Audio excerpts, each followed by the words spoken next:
Well, that's quite a ways out. The agenda, is there any additions to the agenda? Oh, Mr. Chairman, just, and I totally apologize for this, but I was at an airport meeting on Friday, when what came up was some discussion, and I think we need to put this in camera, if I could.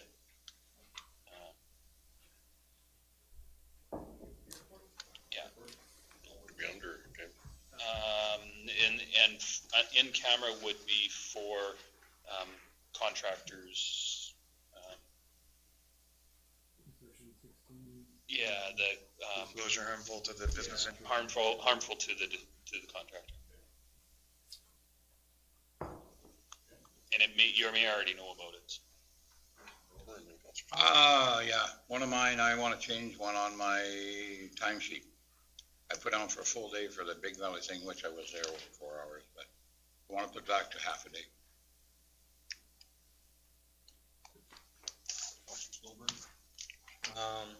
I'd like for 8:55, just correspondence or Under consent agenda items, or? it'd be under an agenda item, probably the 7:14 or something. That's in special areas though. So under new business, Please. Good. 7:14, secondary 8:55. Okay. Mr. Chairman, if council would entertain it, we'd like to consider 10.2 borrowing bylaw for motor graders, depending on the outcome of your item 7.4. 7.2, you'd like what? I'd say a new bylaw, a borrowing bylaw for first, second, and third reading. We just realized it today.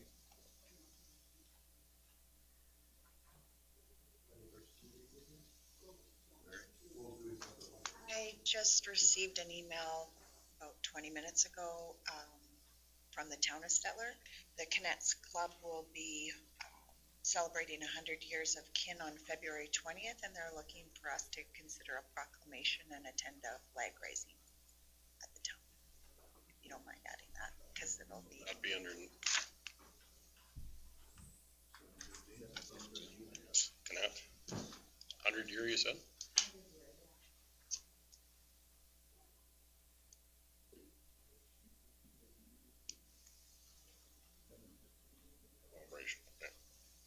So not looking for a big donation or anything.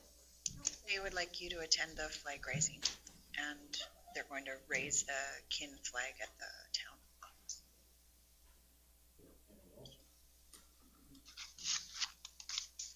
Councilor Silver? I will move the agenda with the additions. All in favor? Carried. Minute approval from our December 11th, 2019 regular County of Stettler number 6 council meetings. I'll move that as printed. Chairman, any questions or concerns? All in favor? Carried. Public hearing, we don't have no public hearing today. Delegations are at 1:30 they start. Just on delegations, I would appreciate if somebody could put a note to Mark to see if he's got a report for us. He will be in attendance Here? to discuss. As well, I believe he should have some additional data beyond what you've seen so far. New business, 7.1. I guess, new business, 7.1, request for decision, road cancellation, 1353 BM, page 5. I'll refer this to Sharon, Mr. Chairman. Okay. Good morning. We did some road work, straightened the road on Range Road 183. And the closure of the road plan 1353 BM is diversions that run alongside of this that's left from the old plan. The new plan is 1910486. So in order to do a closure for the road plan, we have to do a resolution for closing public travel and canceling a public highway in accordance to Section 24 of the Municipal Government Act. The quarters that will be affected are the northwest of 103418 for 1.96 acres, southwest 1034, I see I have a typo, 18, 1.56 acres, and the northwest of 33418 for 0.75, and southwest of 33418 for 0.21 of an acre. If on the plan that Andrew has up there, they're very faint, they're hard to see. They're just little tiny pieces that are off to the side of the roadway on each one of the quarters.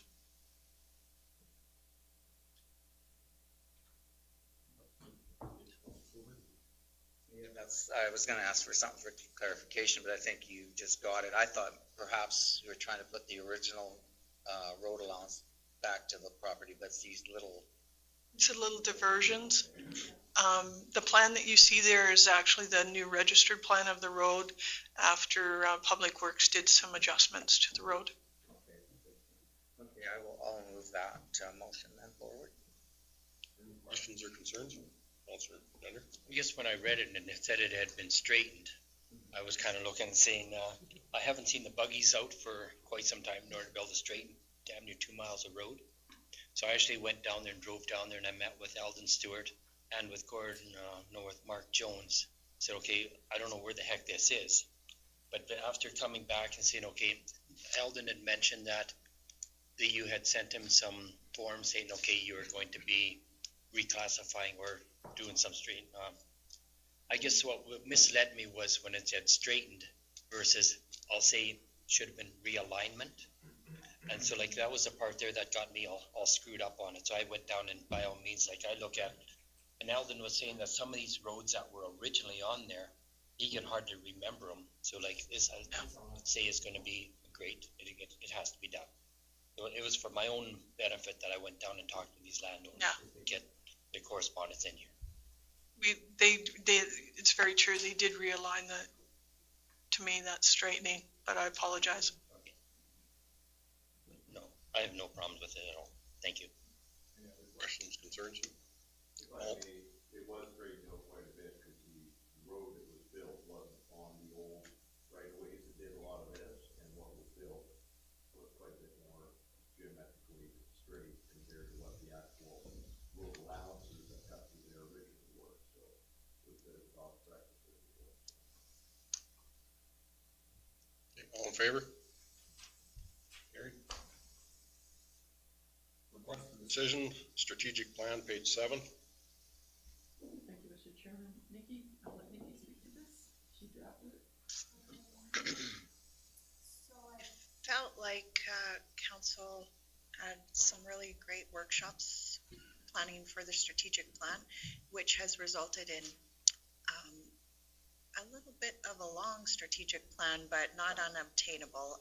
It's broken down per department of who will be leading and handling most of your priorities, and just presenting it for your consideration or for any edits that you've had second thoughts on before we proceed with adopting it for 2020 and beyond.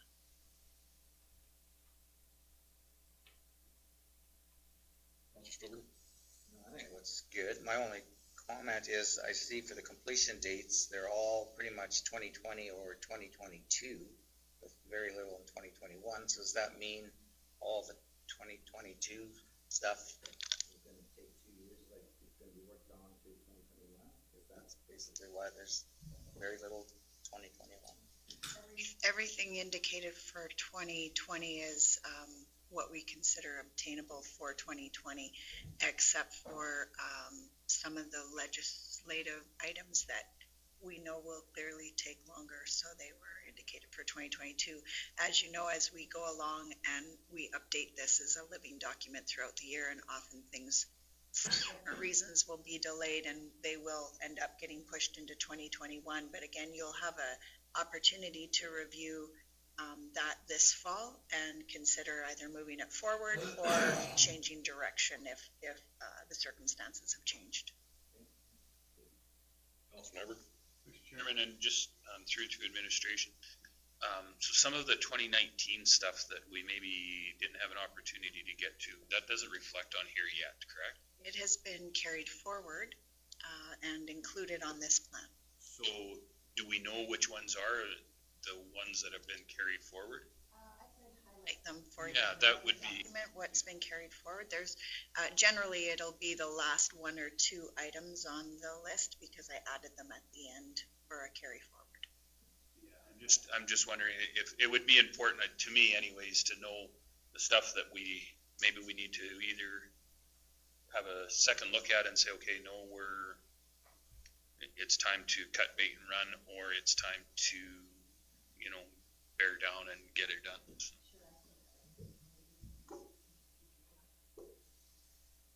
An example of that is the asset management plan, which is a lengthy process. Just looking at the first section, the other one is the procedure bylaw, where, we worked on trying to get to that in 19, couldn't make the move to it in 2020. Yeah, and then maybe we need to drop some resources towards it or something as council. I guess I'll make the motion. Number 1, approve the 2020 strategic plan as presented. Any other questions or concerns? All in favor? Carried. Request for decision, budget, page 13 of the package. Mr. Chairman, I'll let Krista speak to this. Make sure we'll call me.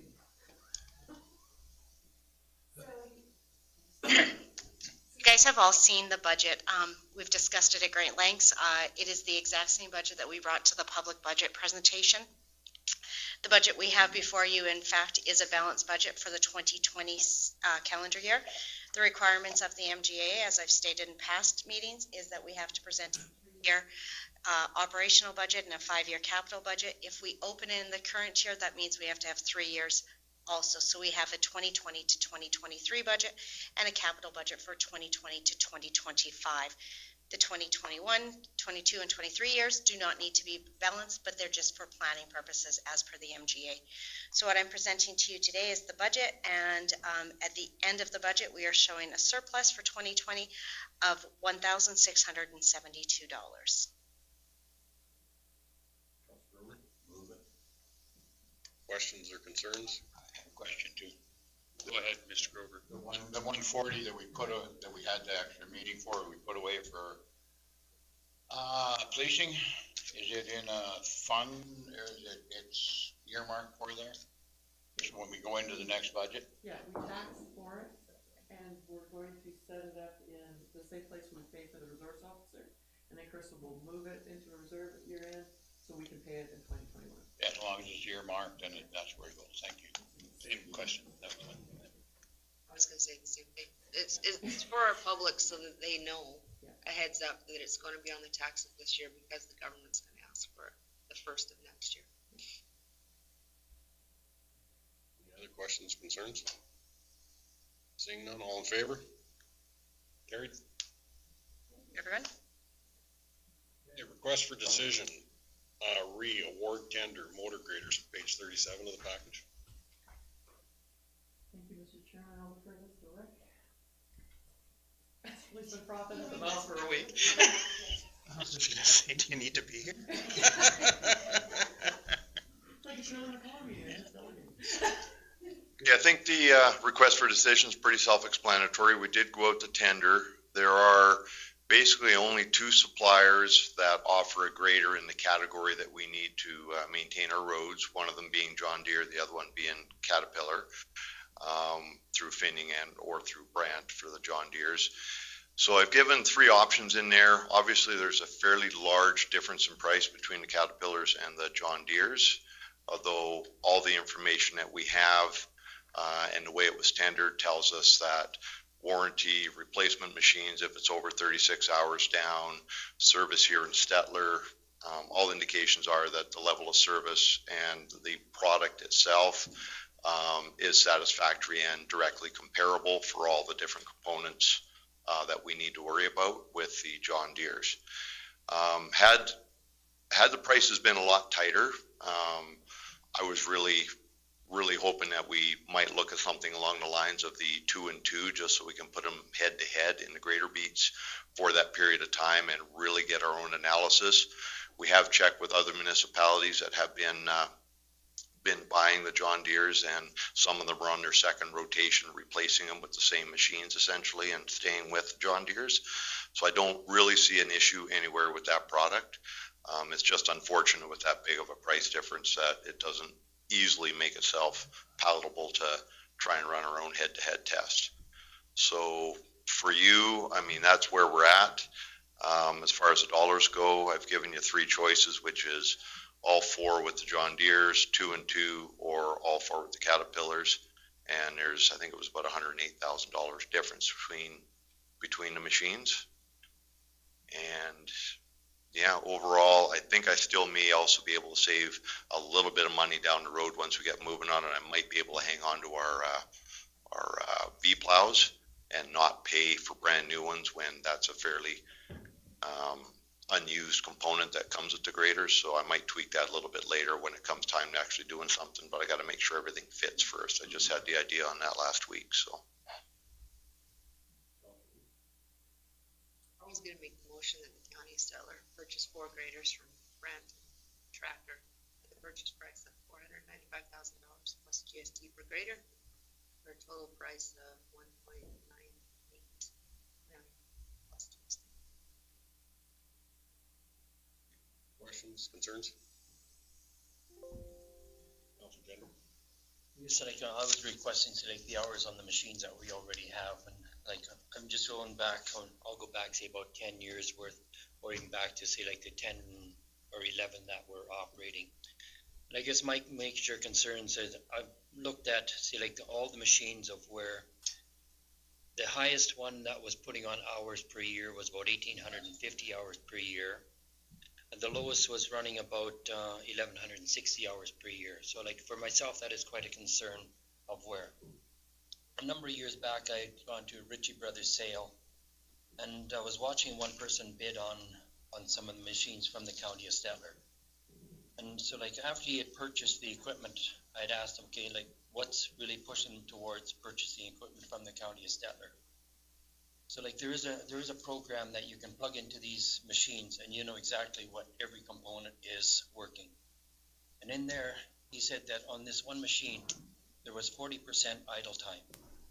So there was one that really made me concerned, and like I had brought this up even like within the last council, of where the machines, are they really being utilized to the point of where they're being really wore? I can justify within our own business of say like a 10% idling time, but a 40%, I guess I get a little bit of an irate on it. So whether this is a trend from the past, whether this is going to continue in the future, this is something I just want to bring attention to administration thing, that I do not really enjoy like the path that we have had in the past.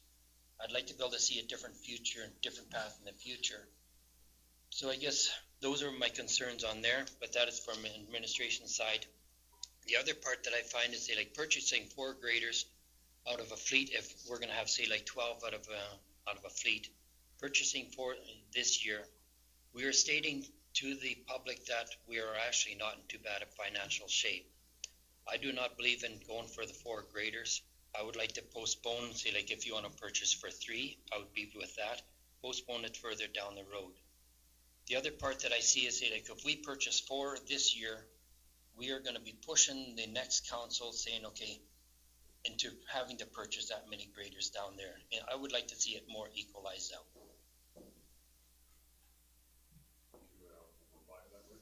Yeah, it's a fair comment, and you know, I kind of go back to when it opened a wound to the shop, but when we stopped buying graders when the shop was built on the idea that we were going to catch up immediately after we got the shop dollars put back into place. And I agree. I mean, there's abilities to run stuff longer. The hours that you had mentioned there and whatnot, we are rejigging the entire way we go at maintaining our gravel roads and whatnot with graders.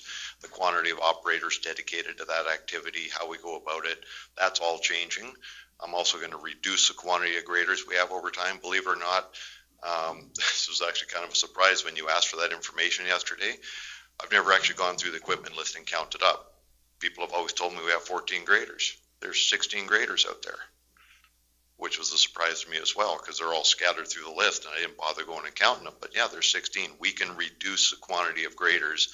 I'd like to get it down to 12, right? So we bring whatever number you approve this year in, we will sell that same number plus one this year, and I'm looking at reducing again in the next year's budget as well, because the goal of hanging on to more of them in the past has always been about breakdown and risk when we have to provide a level of service. And we've had times where every grader, obviously 16 of them now, have either been broken or out being used, and there was nothing left in the yard to go out. We've had those situations the last couple of years.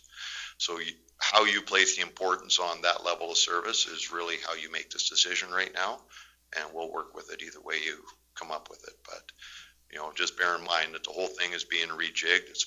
I've been tracking numbers myself for 3 years now on things. I'm aware of the hours and the discrepancies, and it's on demand. So, to that end, I noticed in our paperwork that we bought some of these graders in 1905. We've done pretty good with those, I guess. That's Fat finger when I was typing? must have. Because some of the 2005 and 2006 were bought in 1905. We were putting together data pretty fast yesterday, so. Appreciative. I appreciate the data. It was good data.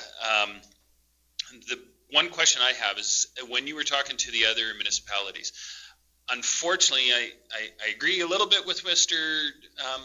Gender, but I also disagree with Mr. Gender a little bit. In private business, we do things a little different than in public entities. Public entities, there is no, we're not going to go. If it's snowing and it's blowing and we have roads that need to be plowed and ambulances need to get places, the ambulance I see on a regular basis idling. And I get it why, because my tow truck, I don't idle as much as the ambulance does, because I will tell people it's going to be a little bit longer.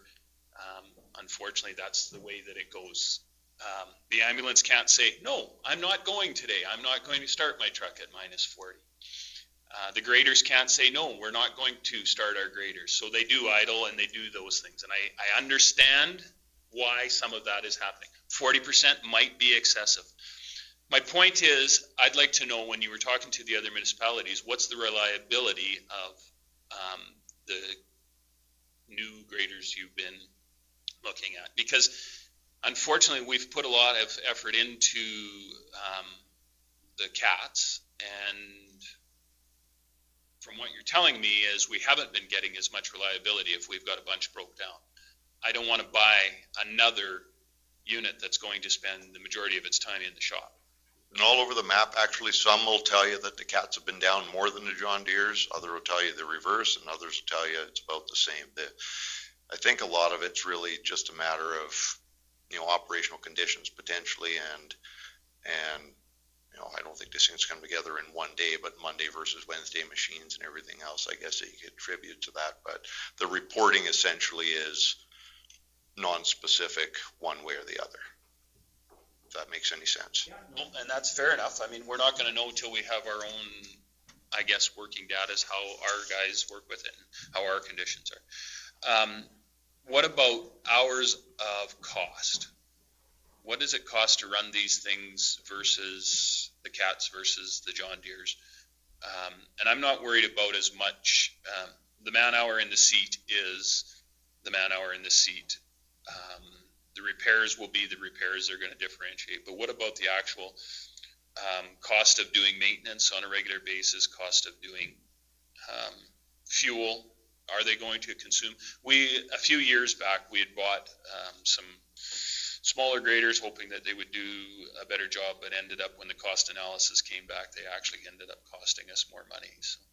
And that's, you're especially on your fuel burn, that's very much operator specific. Those smaller graders still work fine. I like them. They're easier to turn around in some areas when we're doing smaller jobs or working in smaller areas, and they will run more efficiently. What we are finding is some guys cut more aggressively, put more pressure down, run their tires differently for whatever reason, And I think more than anything, that's creating the issue. We've changed to some of these shark blades now, and we've got one operator that sort of led that because he wanted the change, and he was burning less fuel than anybody just on a blade change, the way he was doing things compared to the past. We haven't got a whole pile of broke down data on those costs because our costs tend to be strewn over a number of different budget areas depending on what we're doing at any given time. So it's really hard to put it together, but I really want to do some in and out deep analysis. Same thing with any part of our fleet, that we want to start doing summary data as we go and collect it as we go, rather than expect that Krista's keeping track of it all for us, which I think is a large part of what the past in Public Works has been, just assuming that a county's got it under control, and they don't necessarily look at things that way as well when we're attributing costs. So I'd like to keep our own data going forward. I'm going to do the same thing on pickups and anything else that we're doing so that we can see it. Oddly enough, that exercise we did yesterday, when you run some basic bulk numbers on capital, part of what Mr. Gender's saying can hold out depending on the machine and the operator and everything else that goes into it is, we can have some pretty lower cost machines that we get a lot of big hours out of because we get more out of them before anything goes wrong. Other ones will have more dollars spent on it for whatever reason, and those costs are up higher. Same thing, I still think it's all over the map, but my education in this whole thing that I've been paying attention to, it seems to me that it's mostly operator related factors that blend into cost. Repairs, there is some issues, I guess, with the machine itself, whether we've had 3 engines this year, plus actually 4 because we changed another one out in one of the smaller ones, and those were ones that were still under warranty, all of the similar age group and whatnot, similar hours, and engines tore right down and rebuilt, right? So with these engines, are they environment compliance? What do they call that now? They're called tier 4, or whatever it is, yeah. So are they using the regen system like I know we've had some issues with the fire trucks where you're trying to get going and then it wants to do a regen right at the most unopportune time. And then also I know friends of mine have just bought a new Kubota tractor, warmed it up, and it wants to go into a regen when he's trying to load bales, and it's like, I just don't have time for this right now. I haven't heard anything like that on the ones that we have or the ones that we tested. Didn't seem to be an issue. Nobody's talking about that. Do they run a DEF, or how do they run the regen, or what do you know? Man, I'm just a poor desk jockey.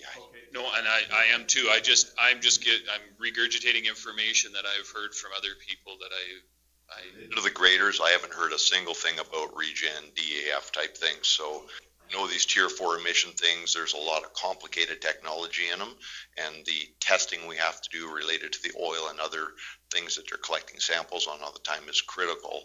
And that's where a lot of the things come, where we're seeing things in the oil. Next thing you know, the finning guy's out here with the thing right down to the frame, tearing the engine down, right, for that reason. And in the past as well, something to think about is, we haven't got replacements from finning when a grader sits down for a month while they rebuild an engine.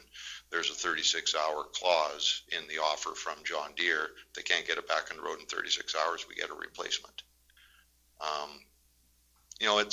It is a really tough thing, but how we collect data, I think going forward at anything we do, we have to start thinking it from a public works or an operations perspective out there of how we track the data. And I think the mistake made in the past, at least with the staff that we had out there, leaning too much on thinking that the accounting system is going to give us everything we need rather than us doing it ourselves. And I think that was just a breakdown in communication and expectation. But going forward, for sure. Well, I know we run a lot of DEF because it's on the invoices, so we are running a lot of that. Rick and I had this conversation yesterday. I need good, reliable equipment to get out there and be able to work 24 hours a day, 7 days a week if necessary. We're not building mountains. We're taking the washboard out of roads and we're plowing snow. Wilcomb's running John Deere's, Leduc County's running John Deere's, Red Deer County's running some Deere's, Encom's running Deere's. it's such a, I don't know, for like the bean counter, I mean, just says it's such a difference in price that, you know, maybe it's, and I know, like you look at all 16 of our graders, which 14 regular, one road construction, one spare, because I mean, you guys want one of the joysticks. But, you know, that's a significant price difference. We used to buy the graders without the wings and the V plows. The V plows, I think, are a different, we don't use them that much, and they are a lot better built. I want new wings with every grader because the wings, they take a beating. They take out signs, they take out snow drifts, they take out everything, and they show it, so they crack, and the guys are always welding them, so Including rig mats when you hit them and things like that shouldn't be there, so. You, I really think that we need to, every time we buy a grader, we need to purchase a new wing with it. It keeps downtime to a minimum. Really impressed this year with what Rick did with the 8 grader beats and the all hands on deck. Even though our graders were starting to show their age, and in the shop quite a bit, we didn't get a lot of complaints about, you know, roads that weren't being graded or maintained. If we had a problem, we got out there and addressed it. We got those 8 to 9 beats covered, where before we were at 11. Bearing in mind, I've only got 7 full-time grader operators right now. I usually run some per year before I tell you these things, but we're covering these things from other staff right now. And we, especially in the wintertime, we don't need that many people waiting for a snow event and whatnot. I want to keep them all busy all the time, and that's the way we're trying to arrange. And, you know, it's just a matter of getting efficient that way, and it's working. And we got the attention of everybody for sure as well. Sorry, I didn't mean to walk on you. I like to have a little more information on these here graders before we go jump out and buy 4 John Deere graders. I'd like to know what their cost of running them per hour is going to be versus a cat. Another thing that I'm going to harp at, and I harp at it all the time, is trade-in value. Are you going to get for the same horsepower, the same everything? Are you going to get that? What are you going to get out of these John Deeres when they go back in? You have that written right into the quote. The John Deere guaranteed trade value is, I think it's $210 per machine, and the Caterpillar one is $205, and you pay $108,000 more for the Cat in the beginning. They're actually detrimental to us. That's if you read I'm not done yet. Okay. Well, I don't know. We go back. I've been here quite a while, and we had these Volvos that we got. They were wonderful graders. Talked about that yesterday. At the end of 3 years, we had 4,000 hours on them or whatever. They had no hours. Even Stronghold didn't want them too back. They give us more for 14H with 14,000 hours on it. So we took and parked them in the corner over here, and then they had to give us their 70 grand back at that time. So you know how long ago that was. And I'm just scared of having another Volvo extravaganza here. I could see trying 1 or 2 John Deere graders, but to go and start replacing the whole fleet at for the dollar difference, pay now or pay later. And I definitely don't disagree with you, and that's why I laid out the options the way I did. Voting against this for John Deere graders, just ridiculous. Bearing in mind, we have the options laid out, 4 one way, 4 the other way, and 2 of 2. If you want to do something different as well, we can reword a motion or do whatever you want, but Palatable. yeah. Then you could compare them, run them nose to nose, and keep some stats on them so that you can Dollar difference. so that we can make a proper decision at this table. Thanks. How do the graders right now hold up to the cold that we have? Because we got the snow and stuff, so I'm sure there are some out today, right? I should tell you what I've done this week. When the cold snap's coming, we made another adjustment. A little unheard of around here is I've actually got a plow truck with a lot less moving parts on it out breaking drifts, and we're not plowing because there's not that much to plow right now. He's out on gravel roads doing that, keeping that truck busy. It parks inside at night. I've actually unplugged all the graders, except for one sitting in the shop. They're not going anywhere until the weather breaks, period. I'm not breaking a whole bunch of ripping hoses off those things and breaking stuff everywhere. And we're not drawing all that power out to everything we don't need to move right now, running block heaters and everything.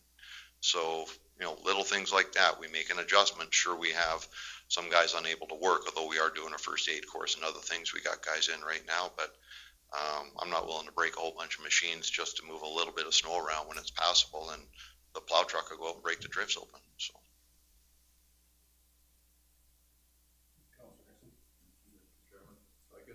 question to you, Rick, would you be comfortable with 4 John Deere graders? I am comfortable with either of the 3 options they gave you up there. My biggest thing, very much like a vet, the dollars speak volumes. And for myself, I have a hard time overcoming the dollar difference. But I definitely, that's your decision. Either way, it's inside a budget that we had, because I budgeted based on Finning's initial budget numbers for these things, which everybody's under regardless of how you make the decision. It's just really a matter of where you set the value and how you want to do it. And I've tried to give you sort of the out to make a choice 3 different ways, depending on how your opinion is. So. And I think we have to keep our inventory relatively modern, up to date. So I think it's a good move. And looking at the residual value, I think that the John Deere must have proved themselves to at least some municipalities and some users in the past few years. So I'm comfortable with it.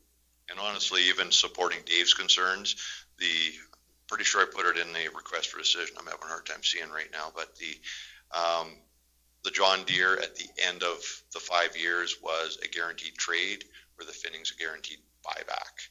So if you have to go and sell the machines and not take advantage of sort of the trade, that's the only real unknown, and that definitely supports your concerns. So. Councilor Gender? Just like being ourselves running equipment, I have found that the top ones that manufacture equipment, they will make some very decent equipment, but then on the other end, they can also make a piece of.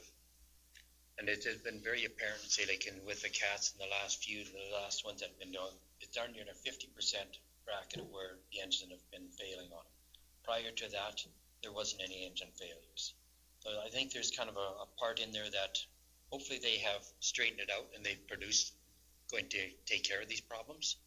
Because it just seems like once they prepare or build a great piece of equipment, engineers come along and they redesign it.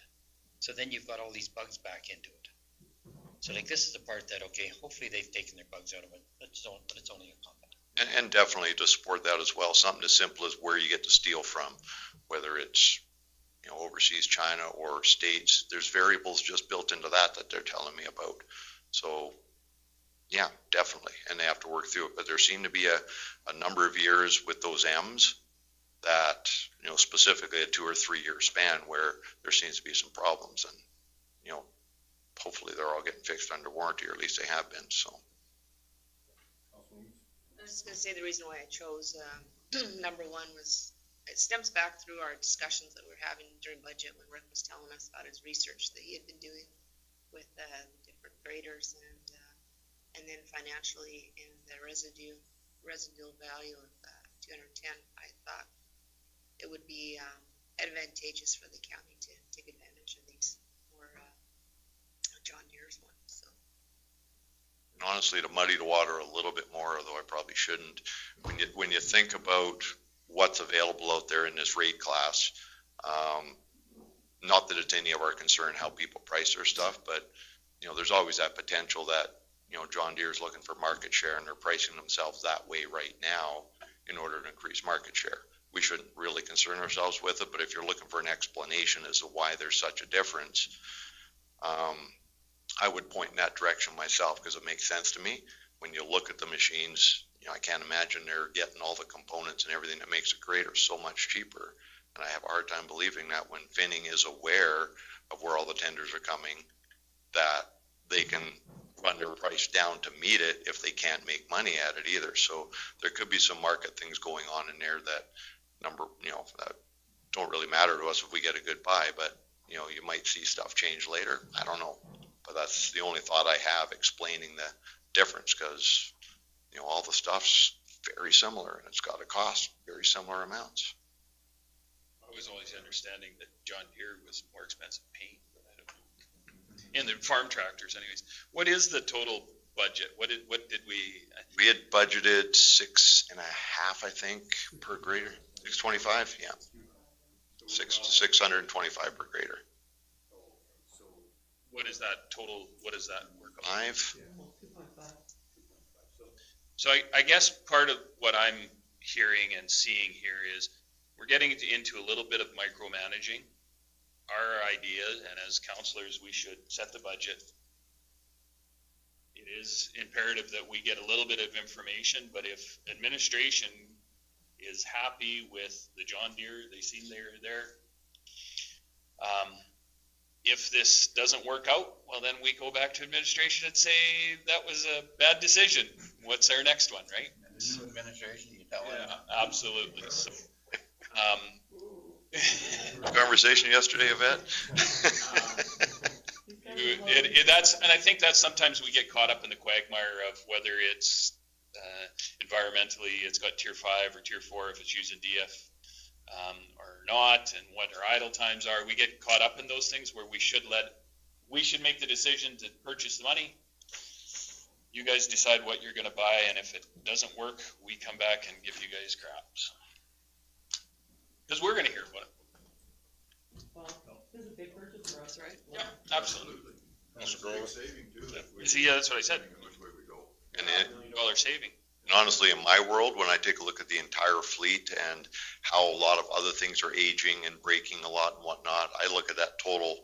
If there was just a big bucket of money right here and I had to make it go as far as I could, I'd be doing the lower price one so I could upgrade other things at the same time.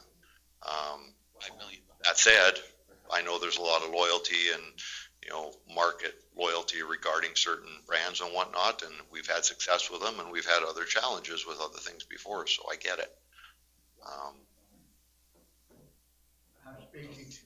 I'd like to speak to administration. Yeah, no, I'm not trying to micromanage anything here, but you're not, apples weren't to apples here. Cat was gonna give you buyback? You are. No. Sure. But, no, I just wanna get this straight in my mind. And the other ones are not, they have to trade, if that John Deere is a piece of shit, you have to trade it back in on one, right? That's why I highlighted that, right? Because when you're making decisions, that's fairly important. And Ranger County, they're all owner operators. They run what they want, and they can't be more than, 5 years old? Or 6? Not sure what And they're they're all called. owner operators, they don't own a grader. So what they run, those guys have to have a grader available. So what you're saying is private industry has went to John Deere. Some did. It doesn't pay his taxes. I'm just saying, if everybody says to us on a regular basis, right, be more like a business. Well, I think we should be like a business. And this is $500,000 in savings. Oh, I realize. Counselor Gender had his hand up. Okay, In the fair past, enough. You're not comparing up. in the past, like the graders have been purchased with a V-plow and a wing. With the graders, it doesn't say, or with the John Deere, it doesn't say whether that is included. These are fully equipped as we spec them. If I pull something off later, might just be the V-plow and reuse ours. I'll keep the lift group and everything on, so when I sell graders, it goes with the lift group that's valuable to it. But you basically get scrap value for a V-plow if you sell it with the grader. So if I can reuse it, not spend $16,000, $17,000 per V-plow to buy another one, that makes sense if I can fit it on the machines for sure, which I think I can.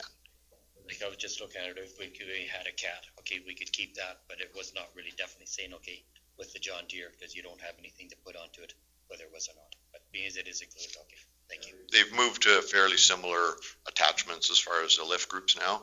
So I got all the specs on it. I went out and measured. It was a little cold though, so my hand was shaking, but it looks like everything will fit. Yeah.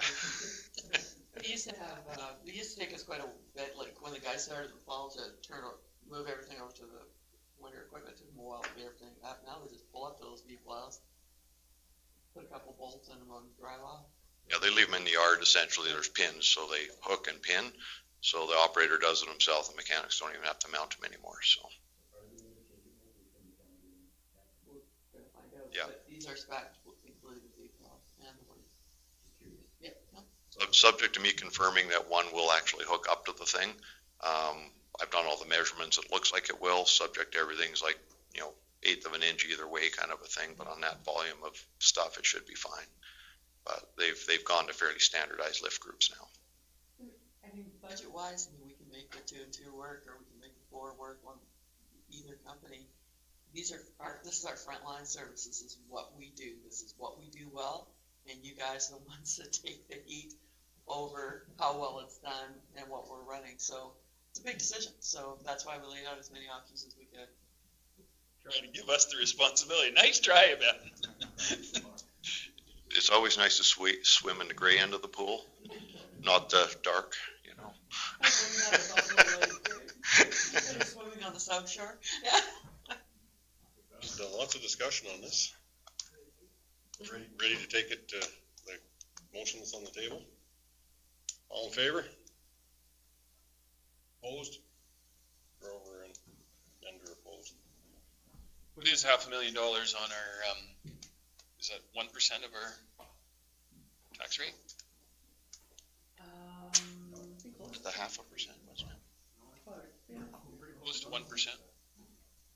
It is, I think that's what we figured out, was $500,000 was almost 1%, so.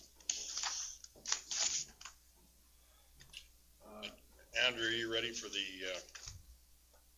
do you want to just leave the bylaw to the bylaw portion? But yeah, if you don't mind, then that, I'll get it distributed and you guys can review the full text of the bylaw over lunch. Just because you should have a chance to review the entire bylaw prior to third reading. So request for decision, purchase plasma cutter, page 39 of the package. You might as well get up, Rick. Yeah, so, I know that this was in the budget, but I don't know much about plastic cutters, so I'll refer to Rick. Okay, so as we've been reinventing sort of the fleet and trying to do things a little bit different out there, I've had a lot more fabrication work being done in the shop. And this is one of the things that Mark specifically, our main fabricator out there, has requested. Speed things up quite a bit, he feels, in how he does some of his stuff as far as how he gets things, from what I understand, cutting and shaping. What does a plasma cutter do? Sorry. Desk jockey, right? So anyways, and just as far as background goes, like I said, we are trying to do things differently as far as how we manage and set our fleet up to work. And so we're doing a bunch of changes on some things, and Mark feels it'll be a big help to him to speed things up this way.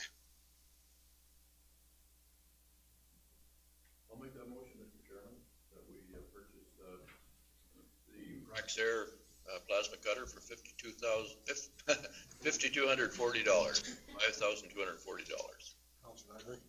I have no problem with the plasma cutter. They cut cold. Any modern shop should have a plasma cutter.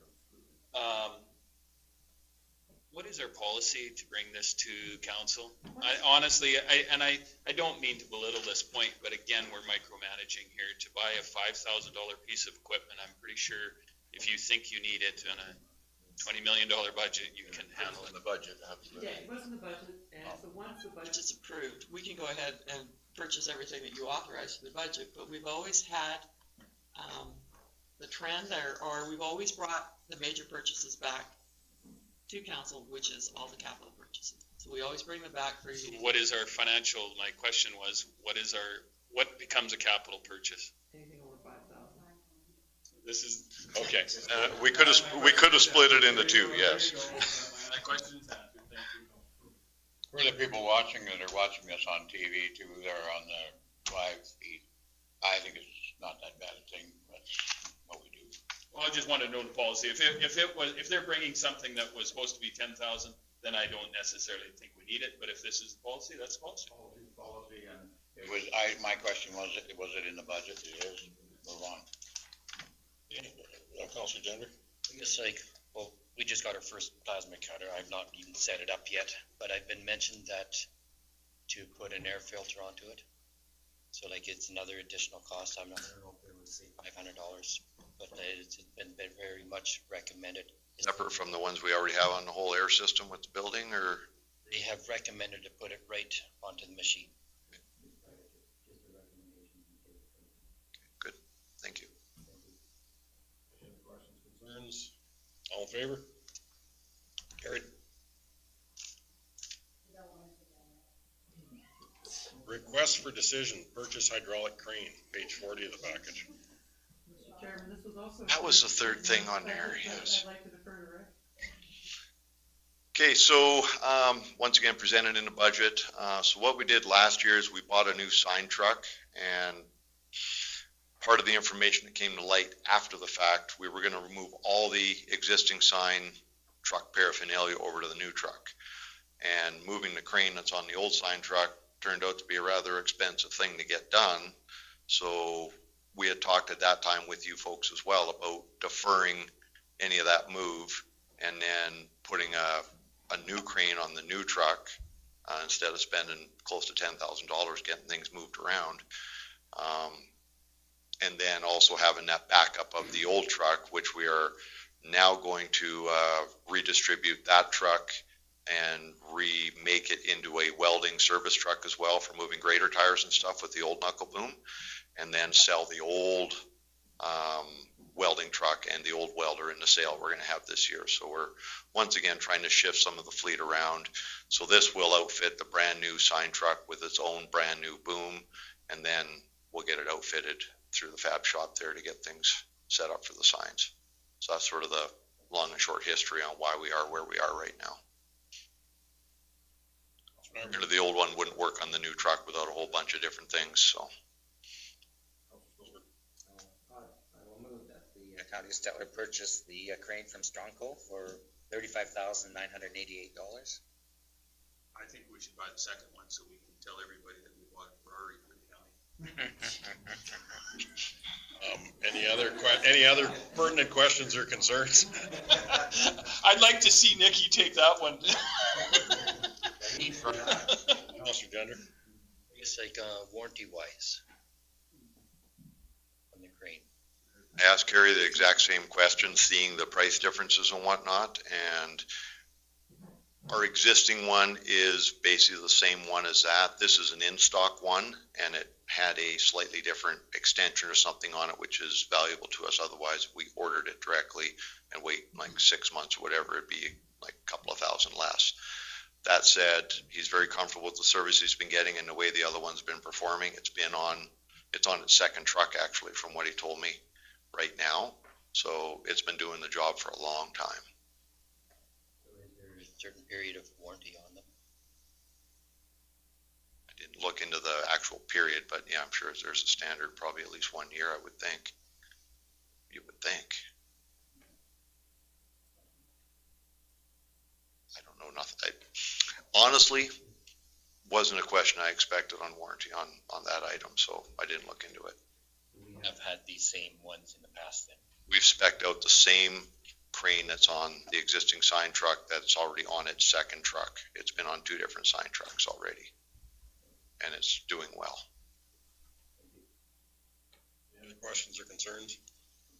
All in favor? Opposed? Councilor Grover opposed. Okay, request for decision administration contract Village of Gatsby, page 41. Okay, super. So Gatsby, as you're aware, did vote to go back to the County of Stettler as a hamlet, but we didn't get the dissolution date as of December 31st, so it's now been moved into 2020. This administration contract, because ours expired December 31st, will now cover the period it takes before we get the final date. We're hoping for February 1, but it could go on longer.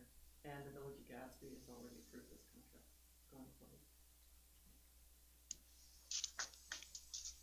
Councilor Nyberg? Make the motion that we accept this contract. I just have one question. In the financial, the Village of Gatsby will provide $5,000 per month of administration. Is that we will, the County of Stettler will provide? Well, right now, they're still their own entity, so they're still writing checks under the Village of Gatsby. So they're gonna supply 5,000 and then we're gonna supply 5,000? No, they're gonna supply 5,000 and then basically, we then incorporate them into the County of Stettler. But They're paying us $5,000 for our services. Well, they're gonna provide us with $5,000 worth of work, is that the idea? No, they're write a check for $5,000 for us to do $5,000 worth of work. Yeah, it's more than $5,000 worth of work. Smoking deal. Yeah, in the interim, what that actually does, so any funds that are left in the Village of Gatsby's hands on dissolution needs to be spent within the Village of Gatsby itself. Having the time that's being spent dealing with this being paid for by the village in the interim means that that money goes back into general revenue and can specifically offset the burden to our existing ratepayers. should that say? Or administration instead of administration? Okay, that's where the, Yes, I see what's throwing you there. Yep, that's a typo, pardon me. okay, no, I was just wondering, I wasn't sure how the contract was being written as far as, We okay. should have extended the council meeting another week, cause we had a lot of typo errors. Any other questions or Councilor Needs? So financially, does this come from the government to them, to us, or they financially can support it? They have, they also are eligible for an operating MSI grant, which will probably be prorated for the year, or they pay them the whole thing, which we've been taking to do their administration. Any other questions? All in favor? Carried. Request for decision, Camrose County ICF 44. Which is something good? Yeah. So we've had a few requests, as you'll see by your agenda, so I'll let Jacinda speak to this. Thank you, Mr. Chairman. So we have been reviewing the document that was provided by Camrose County for our intermunicipal collaboration framework. So if I had a chance to look through, if you have any questions on what's been provided. Want to go through the whole thing, or did you? The question is, a lot of these is there a template out there where people are grabbing? Okay, because just reading through the next two, they're kind of the same. So. Tasman and Camrose kind of put the work into the first one, and you'll see that's kind of spread through this area. So it didn't come from the government. Somebody made it, and then other people are copying. Smurfs did a bunch of that work. Make a motion that we adopt the municipal cooperation framework document as presented. And I guess the thing that I noticed compared to the other one, this is fairly simple. This one, Camrose County. The other one is, this seems like there's a big section in dispute resolution, which is, I don't know what they're expecting, but I think the simpler the better as long as the bases are covered, so. I'll make a motion, Mr. Chairman, that makes sense. Councilor Needs?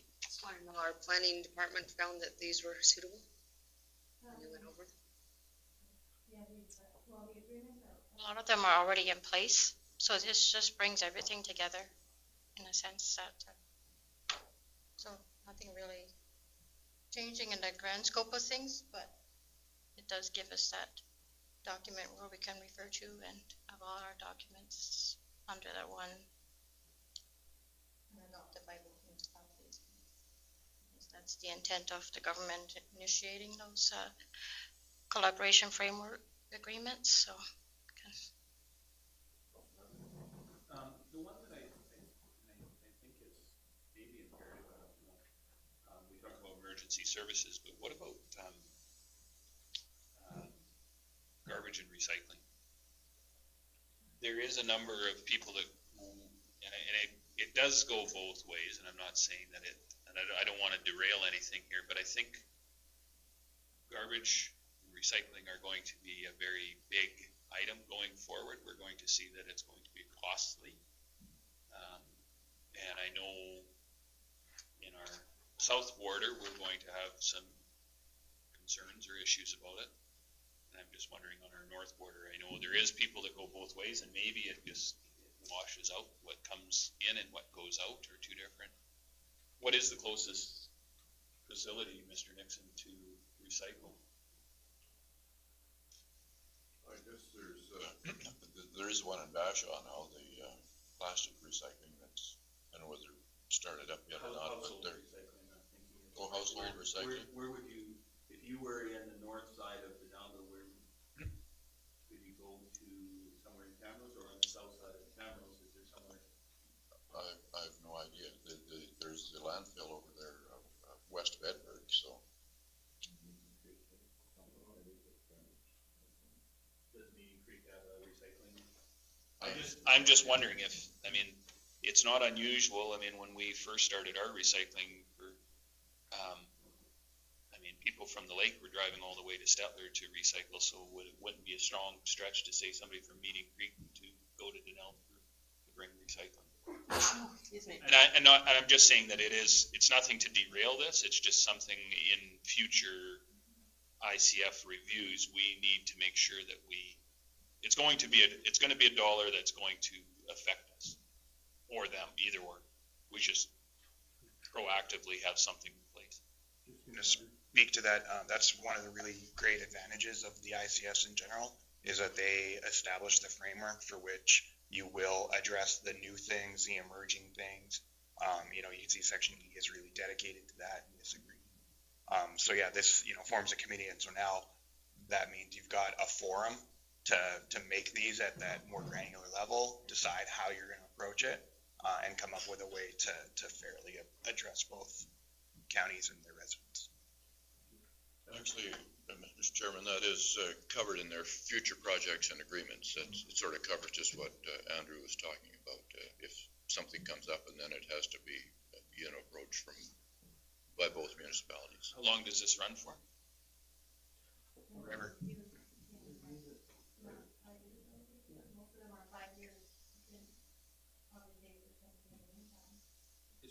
So just for my edification, if you, let's say we set up a joint recycling program that ends up being in this in the next 5 years, is that how that would be dealt with in there, or is it? No, so you'd for an MOE? separate service agreement for that.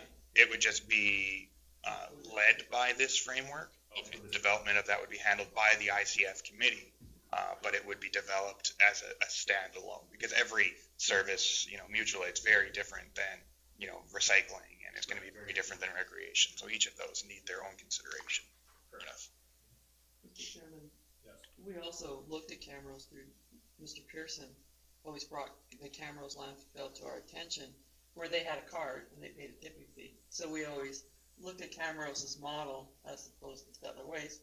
One of the issues we had on the south border was people from Starland coming to Big Valley with their recycling. So I see those being areas which I don't think we're ready to move on now, but we could very well be ready to move on in a couple of years. Well, that was one of the things with Camrose, was that if I have to go and pay for it at Meeting Creek, and I am, let's say I'm south of Meeting Creek, well, I'll just run into Denell and drop it off, or I'll run out to the landfill. It's not that far of a stretch to see people. I mean, $20 a week is $20 a week, or whatever. We've got a motion on the table. All in favor? Carried. Request for decision, ACP grant application, town IDP and Southeast ASP, page 50. Mr. Chairman, I'll let Jacinta deal with this one too. She's been working with Melissa from the time. Or Leanne.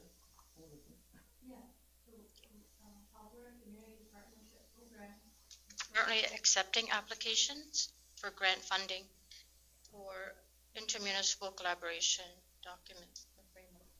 So the intermunicipal development plan that we have with the town it expired in December of 2019. So we could just do a minor amendment to that, or review the document, whatever, depending on the funding that we receive. As well, the Southeast Area Structure Plan, it's never been completed. We've always been at a standstill. We started the process several years ago, but didn't proceed with it. And the servicing study that was being prepared by Associate Engineering, I believe Associate, is nearing completion. We've been told that we should have a finalized document within the next month. So our purpose of applying for the grant is to complete those documents in partnership with the town. And also we need a resolution to determine the municipal partner that would be the managing partner, which we've designated for the town. They've agreed to submit the application, and we're going to work together at getting that application completed rather.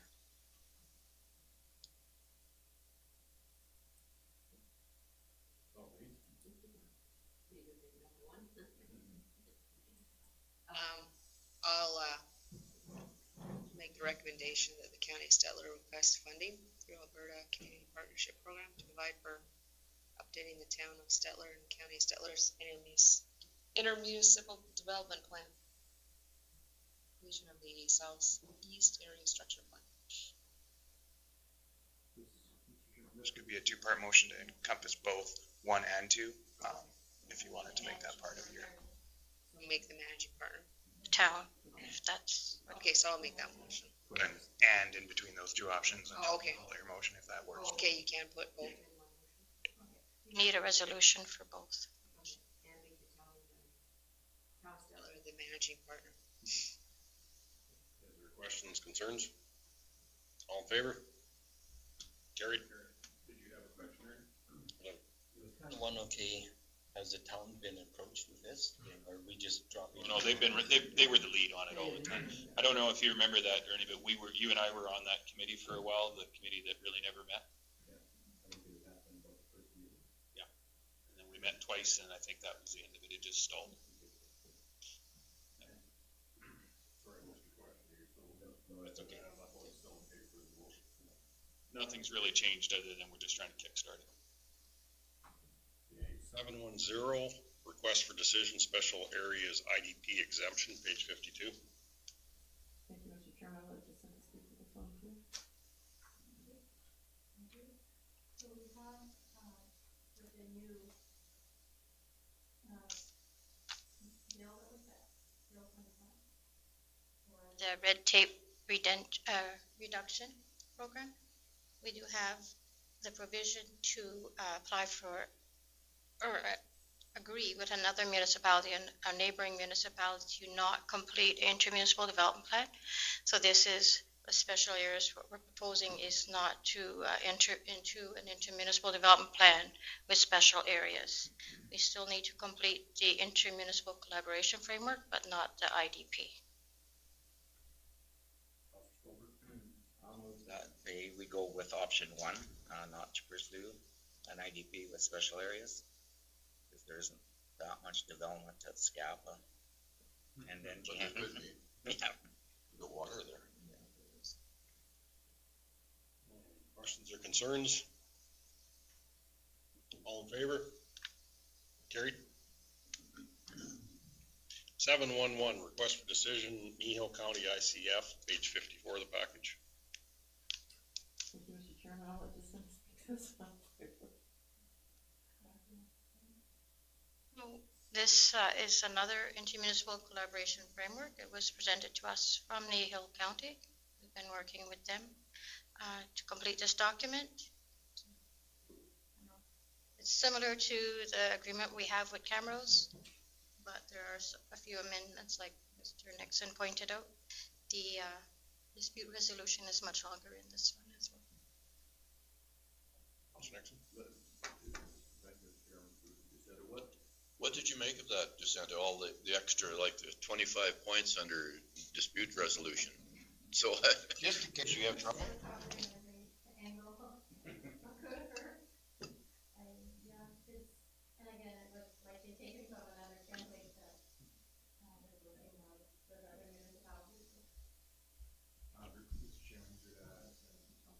Just to describe a little bit why this one looks so much longer is it actually started before the Bill 25 amendments to the MGA were contemplated.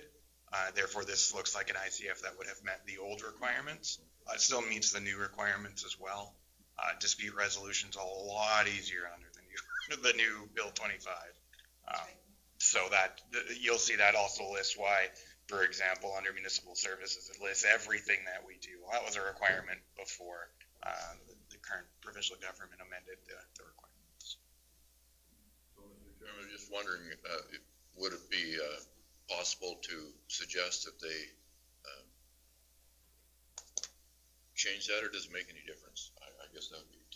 I think they may look at amending it, but I think the work has been put into it. It covers it, and they just, yeah. It's been made abundantly clear by the government that ICFs adopted or developed under the old framework are still compliant with the new relaxed framework.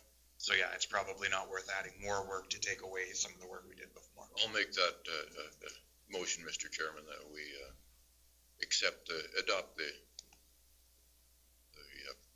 intermunicipal collaboration framework document as presented. Any other questions, concerns? Seeing none, all in favor? Carried. Request for decision 712, Councilor Brewer. Okay, request for decision 712, Stettler Music Festival, page 63. I think we're given the same dollars we did last year, which is recommendation. Councilor Nixon? I think because of Whatever reason last year that the counselor, the allotted counselor, what do you call it? Donation, thank you. It was a tough word, thank you. There was some question about that last year, so that's where my counselor donation went to, and I'm willing to do the same thing again this year. And I think it was $250. Do you mind to make the motion? No, I'm doing good with it. Okay. For Councilor Grover's motion. Dave's making the motion that we spend your money. Yeah. Questions, concerns, all in favor? Carried. Just to speak to that a little bit, Mr. Chairman, I'd even hate to say how many years ago it was, but a long time ago that I actually took part in the Stettler Festival myself, and since that time, my kids and my grandkids have also taken part in for many years, so I think it's a worthwhile thing, and that's why I have no problem in donating my allotment. 7.13, request for decision, re-award lighting tender, page 64 of the package. Thank you, Mr. Chairman. I'll let Andrew speak to this. Okay, so we did re-advertise for the lighting tender, more specifically this time following the direction that council had set late 2018. And so we received bids from 4 different outfits, 3 of which were local. One was based out of Edmonton. One of the local providers did propose 4 different options, being Stettler Electric did the proposal A, B, C, and D. The C and D of Stettler Electric's proposal did alter the specification requested under the RFD, which was instead of the troffer lights, which is what you see over at the shop and was specified in the request for proposal, they've suggested the flat panel lights. From your opinion, does that make a difference? What's your? Less so on the lighting. I mean, it's a little bit more diffuse if you have the troffer because it's a more indirect light. The issue would be that the other proponents didn't have an opportunity to bid based on that specification. And that was what our hang up ended up being last time, was having some proponents missing it. Proposal A for 3255. Proposal D. Proposal C and D, which don't meet the specification, were the cheaper ones. They don't meet the specification, so what are they doing on the sheet? What's that? But they gave 4, Yeah. 4 options. Yeah, so we included A and B both met the specification, and if we were gonna go with one of those, it'd be B, because it meets it and it's the cheaper one. C and D are there and do not meet the specification of what was brought forward. This isn't an APC tender, you guys set your own rules for it, but. What was Stettler Electric's cost for A and B though? So you'll see them next year here. So A was 66.9, B is 62.5, and then C was 36.9 and 32.5 for D. Right Solutions, who bid in our last quote as well, was 38.2, meeting the specification. So that would be the lowest bid that does meet the specification. So that's comparable to those other upper. Yeah, exactly comparable to those lights over at the shop. That's the 38 one. Yeah, sorry, I see that the formatting on. Kind of confusing to read this, I didn't know who. Yeah, I apologize for that. 58, and they're just doing a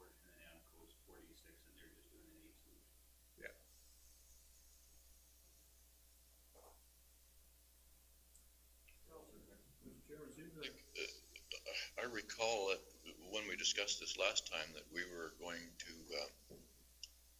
was there some discussion about allowing the other ones to do the other proposal?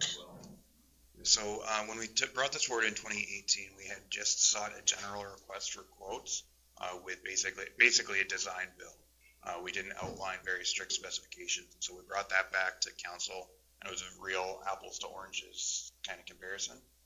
So council had at that point, we sort of recommended one of the proposals, and council had directed administration to re-tender to the lowest three bids and give them the option of meeting that specification, which matches what we've done here. But then because only the three lowest proponents were chosen to give that opportunity, council decided that didn't reflect as fair a process as it could have.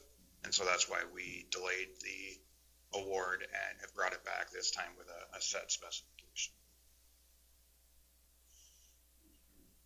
So Amco, Bagshaw, and Bright Solutions were all could have done a proposal B or proposal C? Were they? There was that wasn't specified in the quote. This was on Stettler Electric's own.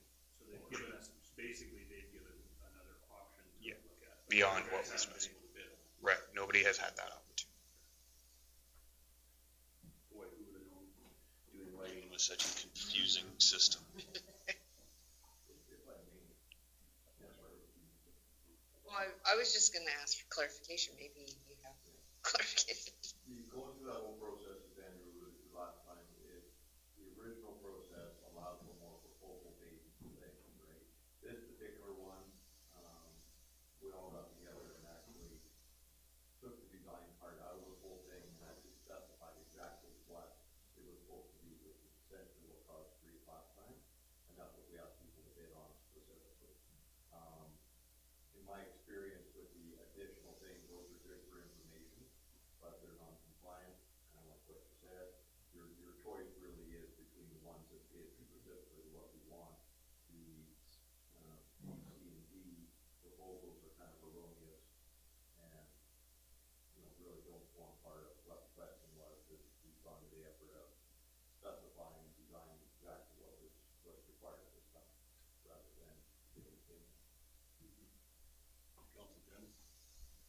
Right, so Stettler Electric, they never bid on what was supposed to be there.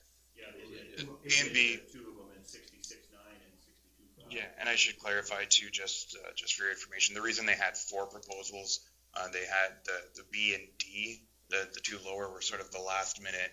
I think about 40 minutes before the bid closed, they finally got the quotes on a cheaper fixture for in here. So they already had the more expensive quote prepared, so they provided it all. Realistically, what council would be considering, A and C wouldn't be options you would want to consider. It would be between B, which meets the specification, or D, which does. I guess the part that threw me off, like I looked at Bright Solutions, and then they included right down to proposal B, and also there was a left signal. Yeah, sorry. If you look at the screen now, I've added borders, which should clarify. I apologize that So D does meet the specification? no, just A and B meet the specification of Stettler Electrics. Your specification. Yes, of our specifications. Well, that was the part that I was confused at. So Amco, Bagshaw, and Bright Solutions is proposal of what? They're single proposals that meet the specification.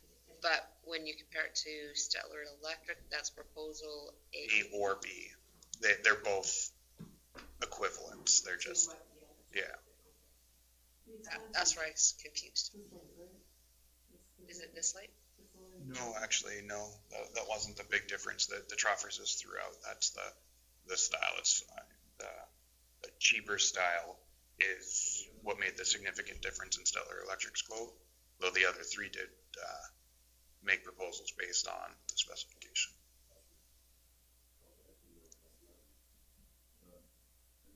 Chairman, I'm going to make a motion, Mr. Chairman, that we accept Bright Solutions for $38,221, which will work in our $40,000 budget allotted for this. Everything else is considerably over that budget. So are they all LEDs? Like, There, as or far as, is, what's that? Not to be skeptical, but we did have a contractor we hired in Erskine. Is this reputable? You check the background on them, it's good. Yeah, and they had quoted last time as well. You check the background. Yeah, you bet. They've got great references. We're not getting another Erskine contractor. Yeah. They're a big outfit. Any other questions? All in favor? Carried. Okay, 7.14, secondary 855. Counselor Stolberg? Just before Christmas, I got a call from, I guess, a local ratepayer that said he just about lost control on that section of highway and wasn't very happy. And he said he fully understood it wasn't the county's road, but he was hoping that we could do something. And I explained to him that we had met with Alberta Transportation in Edmonton and that they had indicated that patching was no longer a solution for that section of road, but they also indicated that they didn't have budget to do a proper repair in 2020. So what I would like to see though is, I guess, correspondence with Alberta Transportation regarding their last correspondence, admitting that it wasn't wise to continue patching it, and just tell them that we've had continued concerns on that road, and we realize that they don't have a budget for it in 2020, but for the safety of, I guess, everybody involved, could they commit to a proper repair in 2021? Because I just don't want this to fall through the cracks. We've met with them. They agreed that it needs to be repaired. Patching won't work anymore, and I just don't want to see it fall through the cracks. So I think if we keep the communication lines open with something like that and see if we can get a firmer commitment, that would be what I would like to see on this one. Mr. Chairman, I'm 100% in support of Les' motion. I think it's imperative that maybe we spend a little bit of money on putting up a sign saying that who you should phone. We had an individual on Facebook that came out to us that was telling everybody that we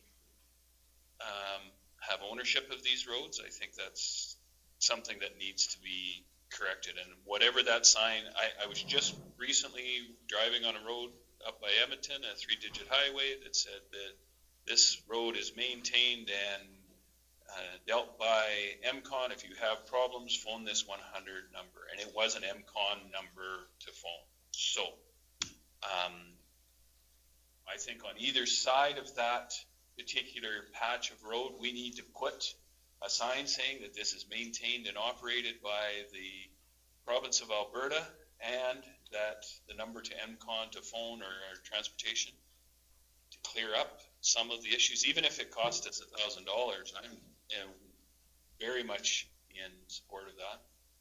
Plus, there may need to be a situation where they put up signs and lower the speed limit through that particular section.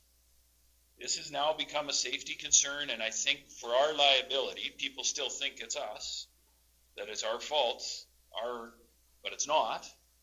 But we need to let Alberta Transportation and the ministry know that they need to lower the speed limit down there. It's a safety concern. And maybe they need to drop it down to 6. I don't know. I don't know it's 80 if that road's in perfect shape, but it's far from perfect shape. Going at 80, you can't lose control if you hit the holes wrong. And so I'm just saying we need to, I guess, kind of up the ante a little bit of saying, hey, this needs to be looked at from number one, they need to take responsibility, put up a sign, and number two, get the liability off us by saying, listen, we think you guys should drop the speed limit on it, or at least review it, because I think those signs should go on every secondary gravel road we have in the county, though.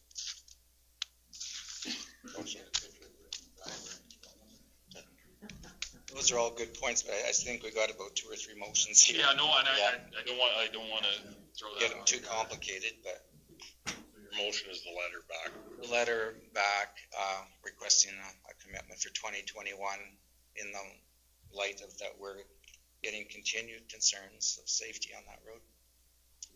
Because the driver that called me was an experienced driver that was from the area, and it still scared him, so. Any other questions, concerns? All in favor? Carried. To that end, Mr. Chairman, I would like to make a motion that we investigate the cost of putting up signs on all secondary highways in the county of Stettler, notifying the responsibility of who it is.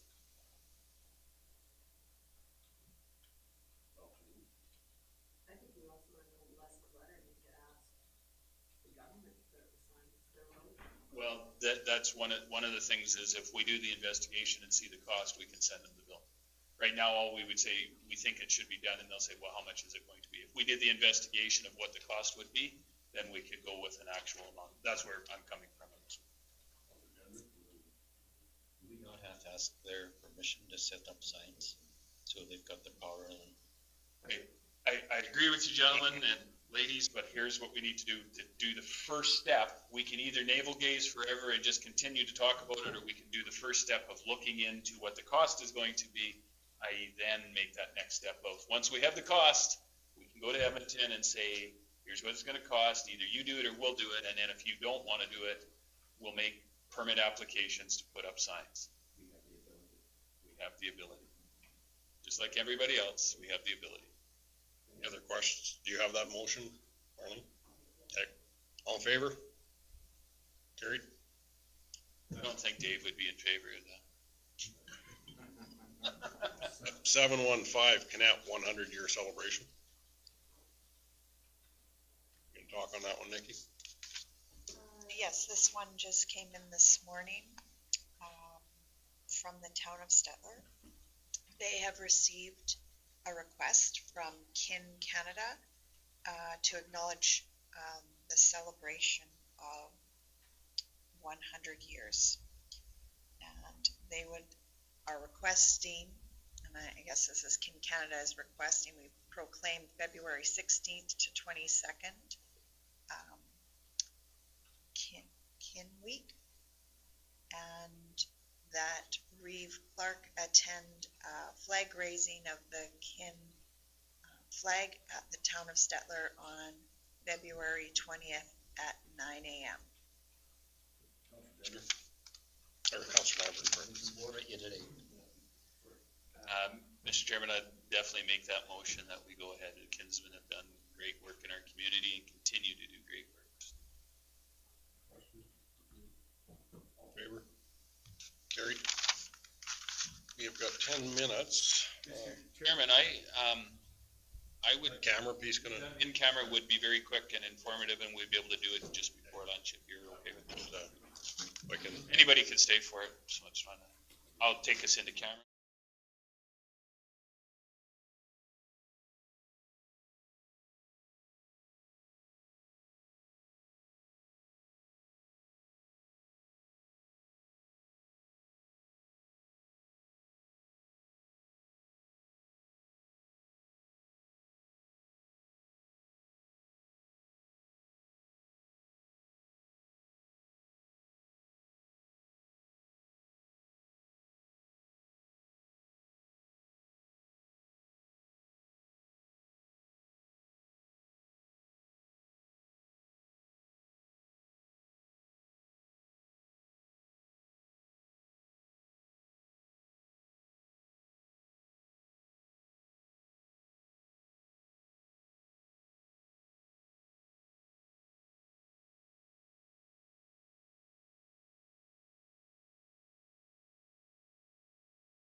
start of the game.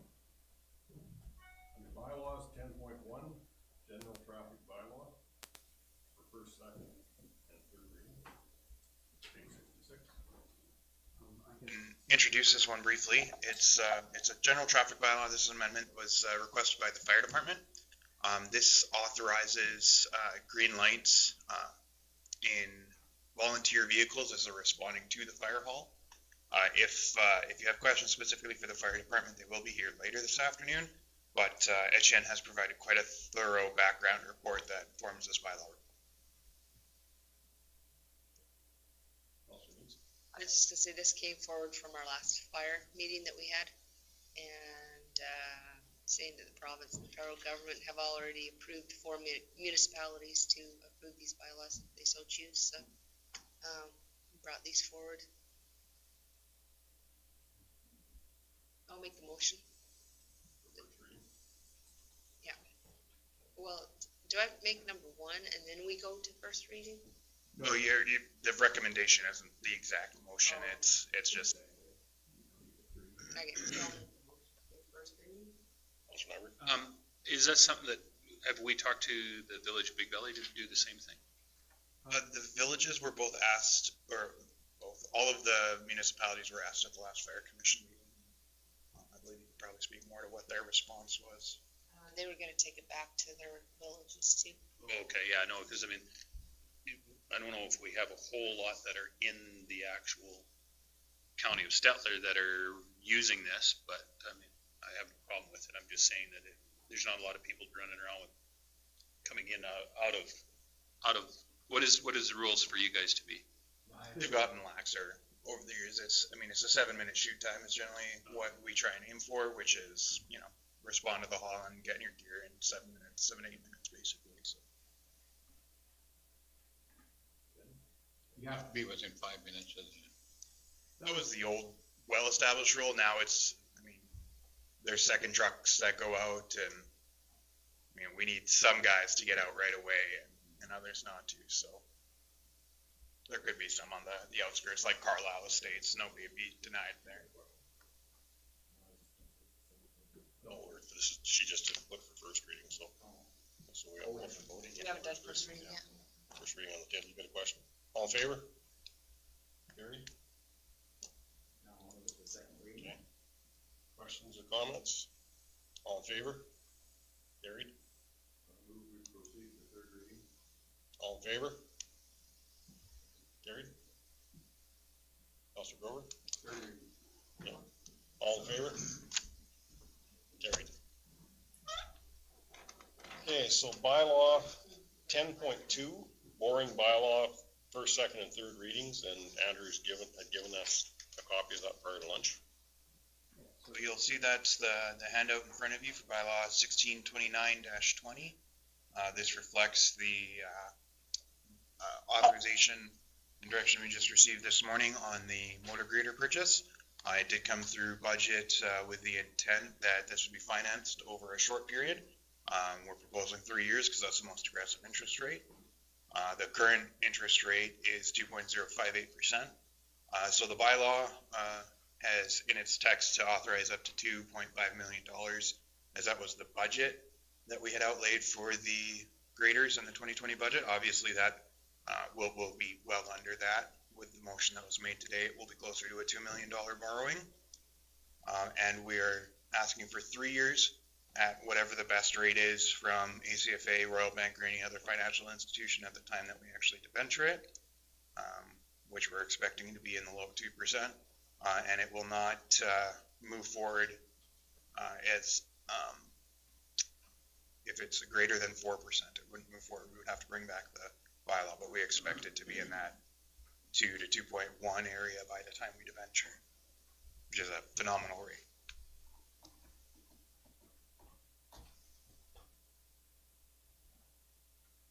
I'll make that motion, Mr. Chairman. That would be for first reading. First reading, and that would be for $2 million. 2.5 is what we've got in the bylaw, up to 2.5. We will only ever debenture what we actually need to. You should use the whole 2.5 and put the other money in our savings. So I Any questions, concerns? All in favor? Opposed? Councilor Gender is opposed. Okay, second reading, Chairman. Councilor Gender and Grover were opposed. Okay. Any questions or comments? For second? All in favor? Opposed? The same again, Councilor Gender and Grover. Councilor Stillberg? I move that we go to third reading. All in favor? Okay, that goes forward.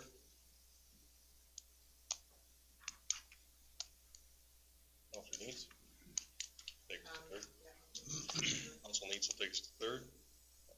Questions or comments? All in favor?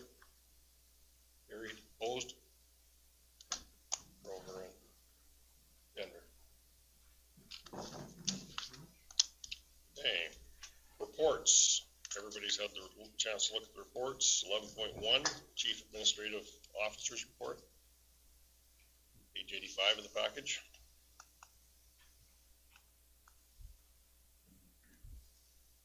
Councilor Stillberg? I just have a comment, I guess, as on, I don't know which of the county staff had set up the light display at the Stettler Museum on the county's behalf, but I'd like to give kudos to them. I sure had a lot of positive comments on that display. It looked really nice, and being that the lights moved or had action, that was even better. And I don't know, Nikki might know, but I heard in the grapevine it got voted the best displays, I think. I was waiting to hear what happened, so I hadn't officially been told anything, but we were informed. So that's not official. No, it's not official, so, Maybe, it's a yeah. maybe that maybe it was voted the best, but I'm not sure. Right, and I'd just like to acknowledge Public Works Administration. The ladies over there did the entire construction of our display this year, and it was incredible. I think they got themselves a new job. Yeah, there you go. It's gonna be hard to top that next year. Thank you, Mr. Chairman. I'm pretty sure it won the display, because Lori and I worked there, volunteered one night, and of course, people vote. And it was about 90% or better in favor of this display. We're stuffing the ballot box.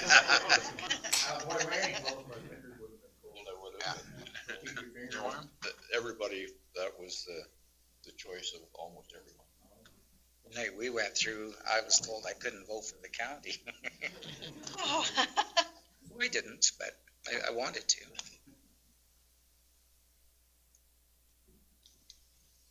Any other questions or comments on CEO's report?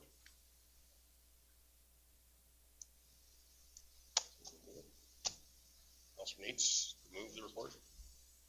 All in favor? Okay, our financial reports, accounts payable register, bank reconciliation reserves, and year-to-date budget report, pages 120 to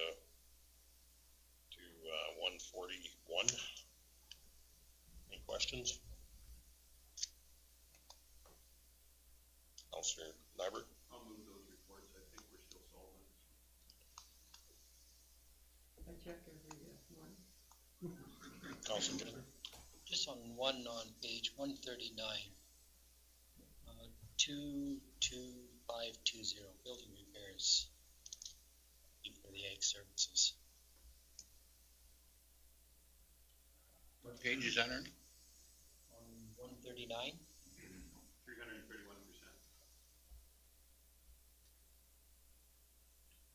Some of the asphalt that Right. are on the outside of the shop building that Rick built.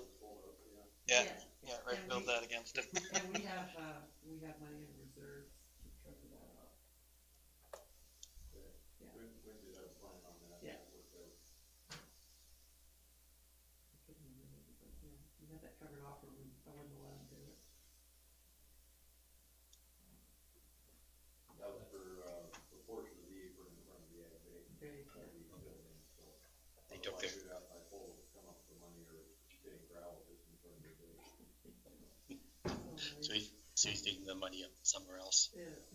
Okay, thank you. Any other questions on the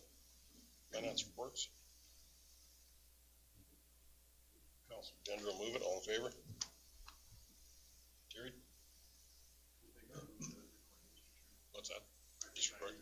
Oh, okay, sorry. Yeah. Yes, Counselor Nyberg did have that, so, thank you. What's it, just switch sides? I'm from gender. You guys look alike, you got Yeah. that. Yeah. Hey, Counselor fee sheets, page 142 to 148. Counselor Needs. I'll approve it, without the amendment, because Dave was asked to speak at Big Valley and he helped out all day, so he was there for more than 4 hours, so.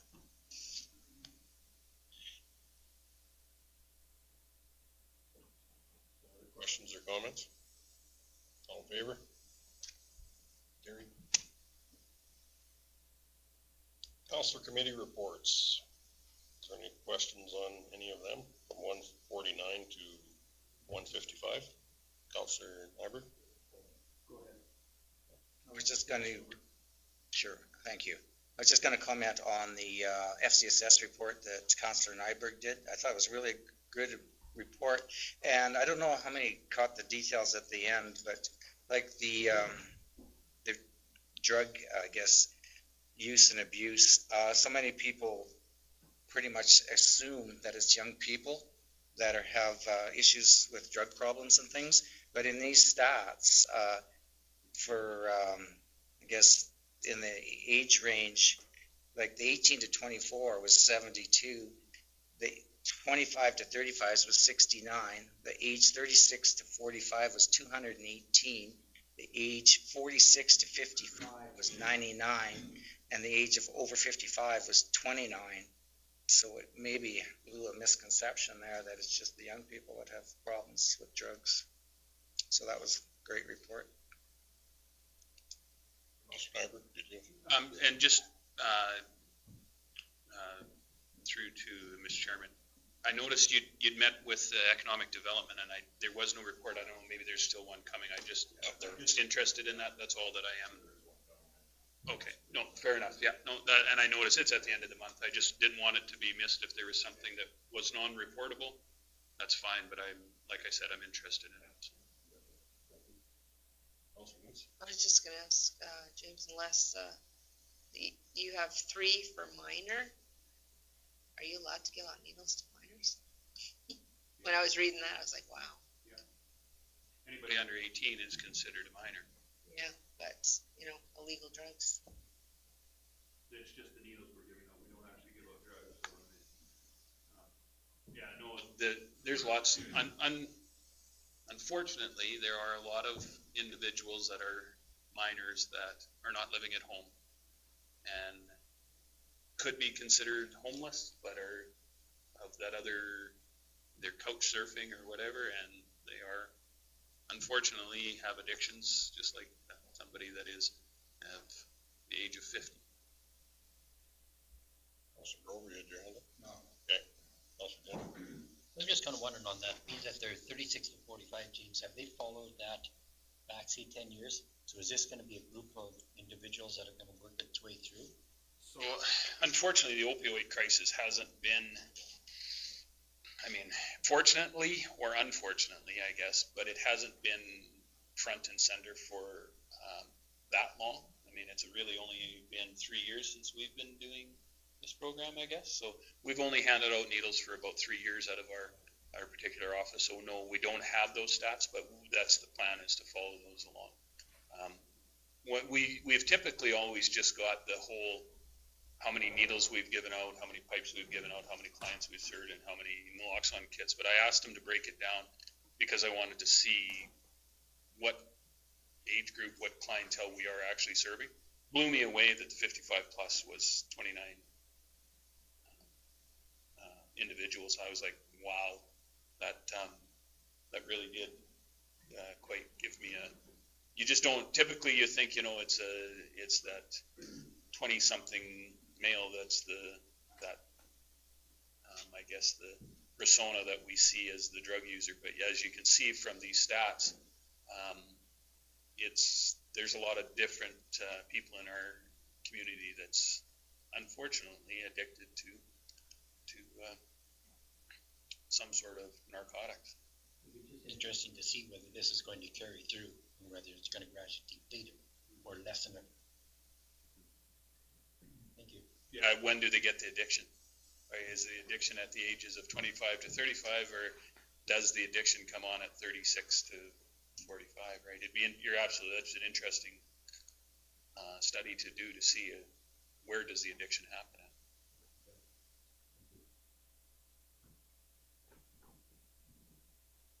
Any other questions or comments on council needs? Senior housing. You say if occupancy doesn't improve, they're talking about. If it doesn't, that was to get everybody's attention. And so if you know anybody that should be in the home or is thinking about it, it would be a nice thing if you, as counselors here, could direct them towards Betty and our staff. Just to clarify that a little bit too, if I could, Mr. Grover. There was a proposal to hire another staff person that was a 9%. It would have been 9% to the actual increase to our requisition. We had some board discussion and that was not taken out. If we could increase, we're running around 13-14% in our vacancy rate. If we could cut that in half, that would pay for another full-time position and actually decrease our requisition going forward next year. Typically what we've done is we've never advertised outside of the Stettler community, and when I say Stettler community, anybody that's part of our villages and town within the community of Stettler. So we have decided that we're going to advertise outside and maybe bring some people. Maybe it might work for some economic development if there's some places that Stettler might be where they would like to live in their retirement years. It'd be great to have it and helps our occupancy. Of course, that being said, we always have, one of our rules is if you're from the Stettler community, you're the first. First dibs. Yeah. Because it's a Stettler community that's backing all this stuff. I guess I'm just looking at the Battle River research. It says no failures in their plots as opposed to 40% this year or last year. Do they call, if they're hailed out, are they called a failure? No, because there was still stuff they could do with them, the hailed out ones. Yep. Yep. Small percentage is what I should have said, not none, but like those ones, they still get information on, even when they're hailed out. But the other ones, the majority of them, like we had over 40% actually, didn't make it. And then we did some adjustments on staff, and now it's starting to run pretty good. It's starting to get up to where it's just about zero. We're down about 16,000 this 12-ish deficit this year. Depends how you want to do it, I guess. How you want to figure it out. And to start out with, when we started, it was going to be 40,000 because of all the failures and the money that we didn't take in. By next year, the forecast is to be $18,000 to $22,000 in the black, which is where it should be. Okay. Any other questions, comments on committee reports? Councilor Stillberg? On the seed cleaning plant, there was, in my opinion, seed plants should pay off a remodeling debt. So I guess I was just kind of wondering, okay. Yeah, they should pay off. I'll speak to that. We just put in all new, like wind and screen and all that about 3 years ago. I think we should pay it down before we go after a $260,000 color sorter, because we sat right in the middle of a pinwheel, really close to us, like Clive. There's two in Bashaw. Coronation actually takes a bunch out of here to color sort. And Forestburg has one. Galahad, Alliance there. They all have one. So I don't know till we get our loan on the, like we got it the old thing and put in new Carter discs, we put in wind and screen, we put all that new in there. We put it so now it's $200 used to do about 240 bushel an hour, now it's 500, just under 500. So we're cleaning more grain, we can clean more grain more efficient. But to go step out and put $250,000 into that old plant, and then I don't think at this time till we get our debt paid down, we should be doing that. About 120 some. 250 or 60. So we're getting about half paid down. If we got it down to a quarter, and I could see maybe looking at a color sorter, but I would like to look at a used color sorter. What's that? No. Yeah, about four, maybe 4. So no, it's coming around, but jump out and buy a color sorter, I think it would just sink the whole thing. And I don't want to be coming here begging for money. I think it should be a self-supporting plant. Councilor Stolberg, I was gonna move the committee reports. other questions? Take that forward. All in favor? I see we have our 1:30 delegation here, so we could probably start with you. I was just wondering if you, before we do that, if you and our CAO could just talk a little about the correspondence coming from the government for our public. Some of the things that us as a county are dealing with, because it's really good for our public to hear how this affects us as a county and some of their decisions and some of the things that the K Division told us when we met with them too. All the consent agenda items like. Yeah, all your letters that you have in here. Yes, we could, so I guess they can hear our story. Well, I think it's good for our public to hear how, I mean, this is the government's report back to us, but how this now affects us as a county. Joking with Yvette as we prepared this agenda that half the agenda was going to be letters from municipal affairs.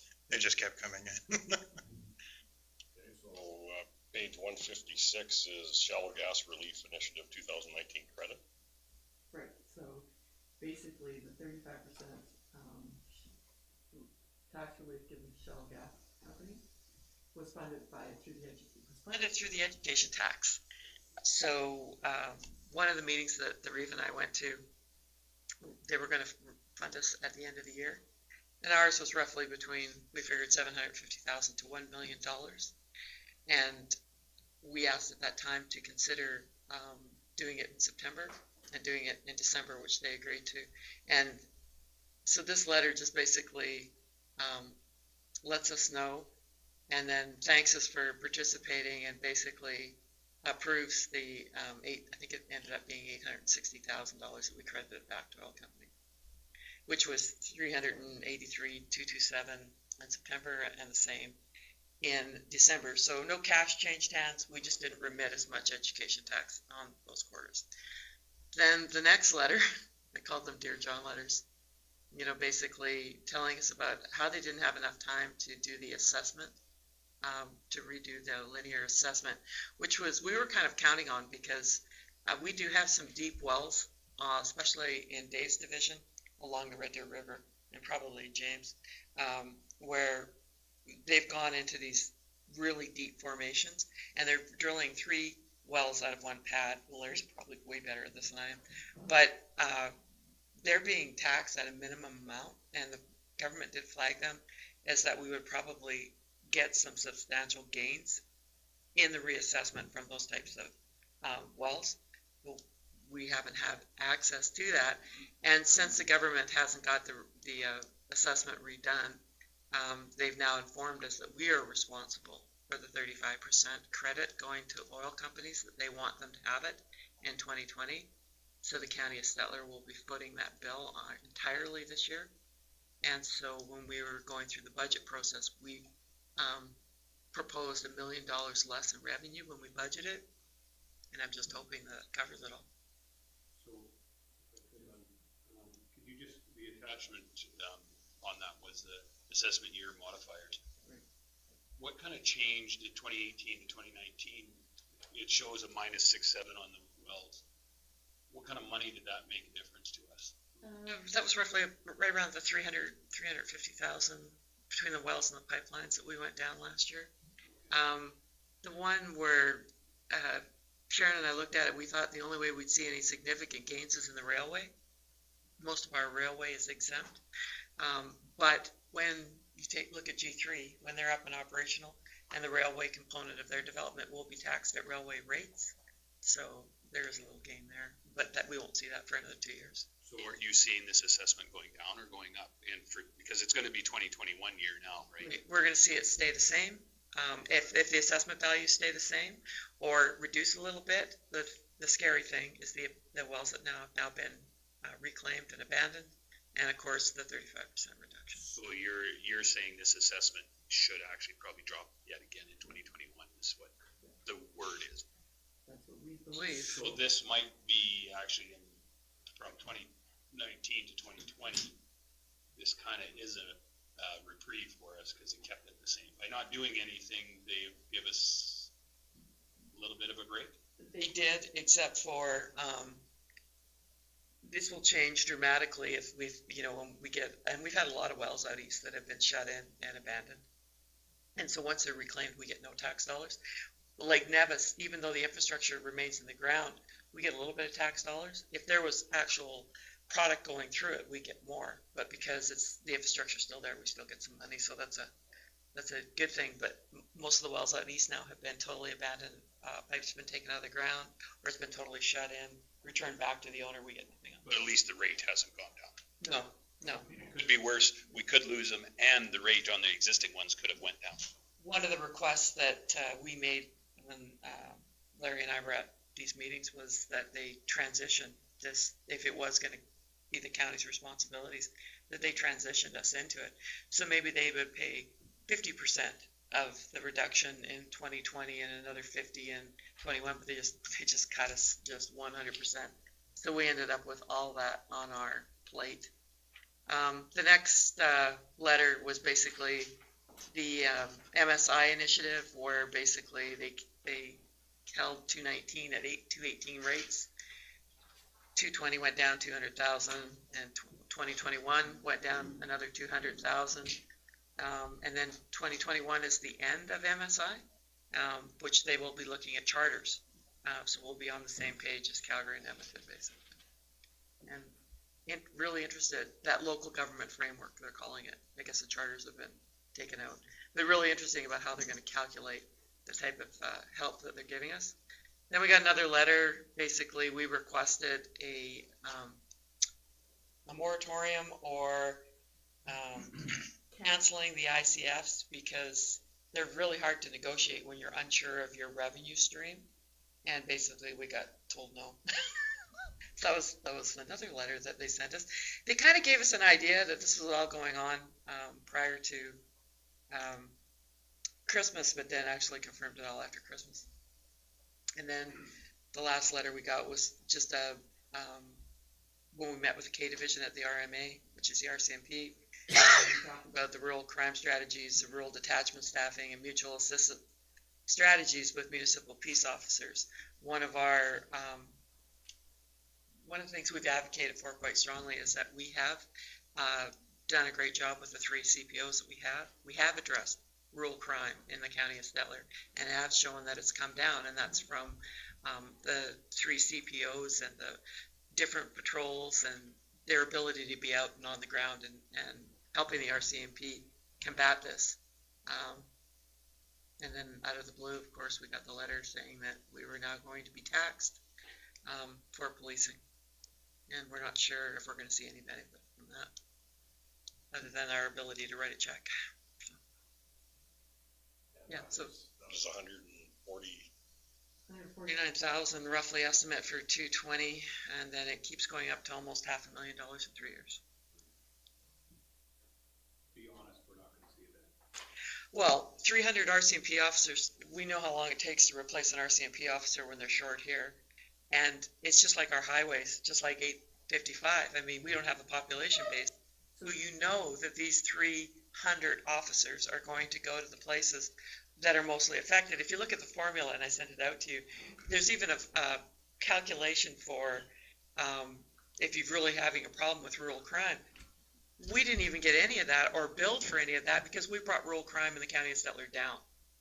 So, I mean, one of the things that we wanted to, the ability to meet with the Solicitor General and talk about was maybe even if some of that money came to the county of Stettler, the town of Stettler, this area, where we could help fund some of our CPOs and the initiatives that we have put forward. Even if some of that money came to help fund the resource officer with the school, it at least would keep the money in this area. But, I mean, I think the town of Stettler is also advocating for the same thing. I don't know where we're gonna. And I guess when we met was when they introduced the new staff, the new sergeant here. When Matt and I met, I point blank asked them, it was the same people we met with in Edmonton, on when we could expect to see extra RCMP in this area. And it beat around the bush, but he actually had only applied for 9. Because he said if he applied for any more, he knew that it would be completely rejected. So for this coming year, he applied for 9. So like I said, how long is it going to take to accomplish this 300 additions? And he said it could be into after 2010. He said, but depending on attrition and that part of it, he said, I don't know if we'll ever be at the 300 extra officers. So entire K division. Over the whole area, not and for us to get any in Stettler was he wouldn't commit to it. It really sounded like if anything, it would be a special force. Like they have some special forces they appointed within the last 2 years, so that they, like when they're dealing with the 601 issues and things like that. Yeah. Unfortunately, it's like healthcare. How do they do it? Is they ratchet it back, right? I mean, if they don't want to spend the money, they ration it, and they've rationed our police force, and that's what they're doing. I mean, you could see it all over the province. They don't want to spend all the money they want to spend on it. So what do? You ration it back. You put it into special forces, or you put it into. Sure, you're going to get 300 officers. I don't know. You just don't get the applications. You just don't turn that around tomorrow. Yeah. For all of Canada, so. What did I cover that? I just thought it was good for any of our public who's watching that they get an update. And most of this had come down, especially the dollar figures, had come down right after you guys had finished your budget deliberations. Councilor Nixon.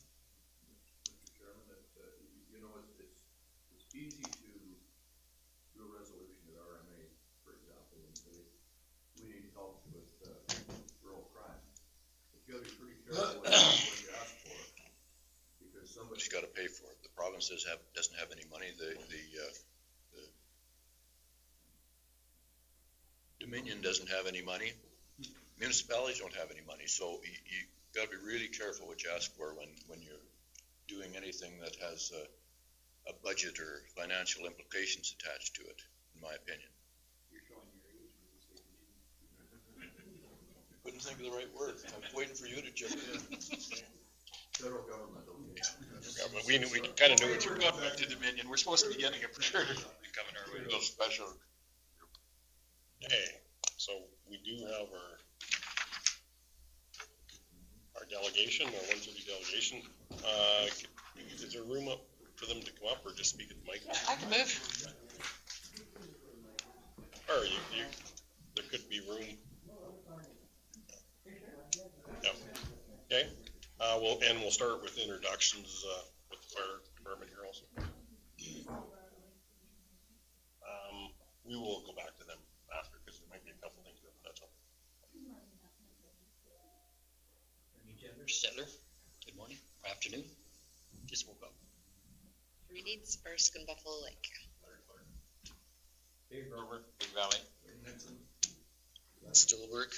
James Nyberg, Erskine South Ward, and Councillor. Persons and Communications. You got Cassidy, CAO. Rick Reed, Director of Operations.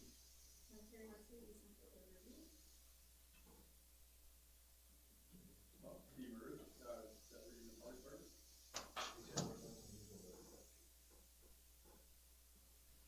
Well, I'm Greg Hayden, I chair the Clearview School Board, and my partner here.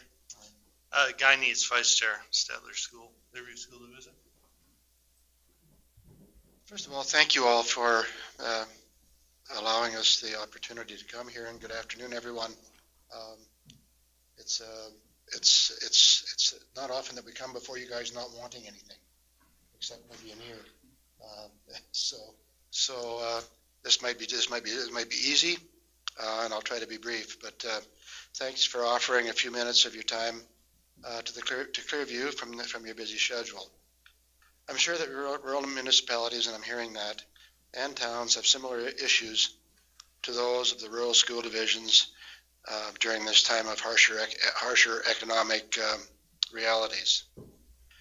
Our Clearview board has been very active in lobbying the province with regards to support for rural education, for small schools, and for our rural communities.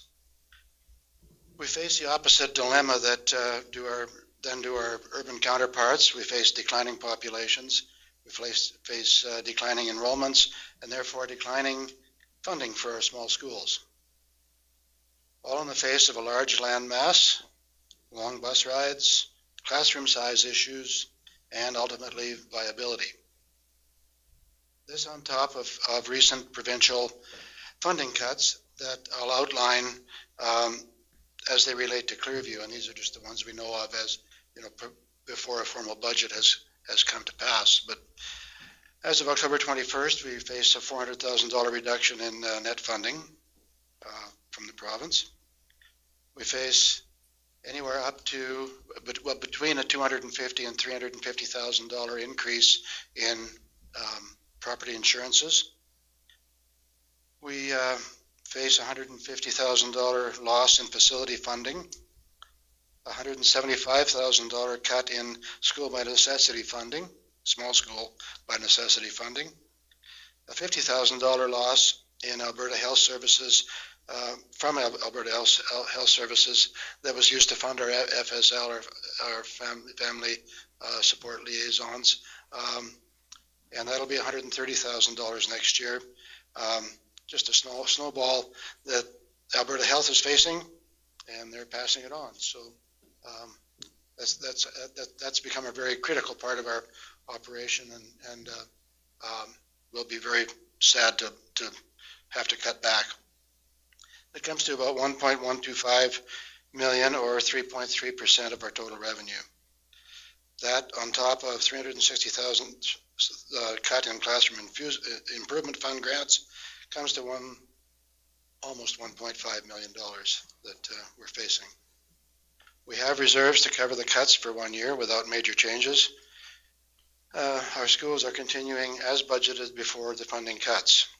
The rainy day fund has come into effect, but that doesn't last forever, as you all know. So the province is reviewing the K-12 funding framework, and more changes are inevitable for the next budget we expect in March. Our main concern, and what we've been advocating for, is will the province continue to support rural education as at present? That is for Clearview, $1 million in small school by necessity funding, plus a $500,000 in equity of opportunity funding for students in communities with populations under 5,000. These supports are huge for our small schools and their budgets. For instance, Bymore, those supports are 50% of the budget. Brownfield, 40% of the budget. Castor and Coronation, 10% each. And without them, our smallest schools are going to take some creative planning before they're not in jeopardy. We only ask that you take the opportunity afforded you to advocate on behalf of continued support for the rural lifestyle, for our rural students and their communities, and we thank you for your time. I'll let Guy continue with his efforts. Good afternoon, everyone. Glad to have you take the time to see us today. We're going to fill in a few other details, I guess. To give you some context of what the cuts that we've been outlined already, we operate on about a $34 million budget annually. We are the largest employer in our area. as far as individual employer. And so what happens to us does affect your communities to a great degree. And the other thing that is really kind of putting us at a little bit of unease is because not only are we facing the cuts, there's going to be a totally new funding policy framework introduced this spring. Hopefully we get to hear about it in February before the March budget. But how Alberta Education actually funds schools and school divisions is going to be totally new. And so we are coming into a budgetary period or preparation for a budget, not knowing what's going to come at us by any means. What we do know so far is that the province is going to come up with their definition of what a good basic education should cost per student in small schools. And it may not be based on a per person. It's, from what we understand, is more based on the size of the school. So you hit certain thresholds of size, and the minimum size will be about 35 students. Any school under 35 students, there will be a disincentive to keeping those schools open. So they will start penalizing you for trying to keep that open. Interesting for you to know is that by Moore, we are basically at about 35, 32 students right now. Brownfield, we're about mid-40s. So we have several schools that are right on that, what we've heard, it's not finalized, that low end limit. And as you all know, when a school closes in a community, that really is kind of where that community starts falling down. And we don't want to see that. Our parents don't want to see that. And so we as a division have really believed in small schools. And we are determined to keep them there. And we do have some optimism for Bymore. We have some good elementary size classes, so we're hoping that that will increase. But at the same time, that has to keep in that area. We have been challenged by our MLA to find inefficiencies. We've met with the Education Minister, Adriana LaGrange, last October. So we have introduced those ideas to her. We've sent out documents and public documents outlining some of the things where there's some inefficiencies in funding, some duplication in funding. So that's been out there. And we also, at that same meeting, brought up our concerns about transportation, which you have expressed in the past as well. And we appreciate your interest in taking that forward and doing some work with that with our partners at East Central Catholic Schools. We still have that door open. That effort to come back and negotiate is not being reciprocated, but we keep that door open and hope that we can get a resolution with that as well. We kind of outlined some of the funding situation where we're at and where we're at. And so we've had to make some decisions as well.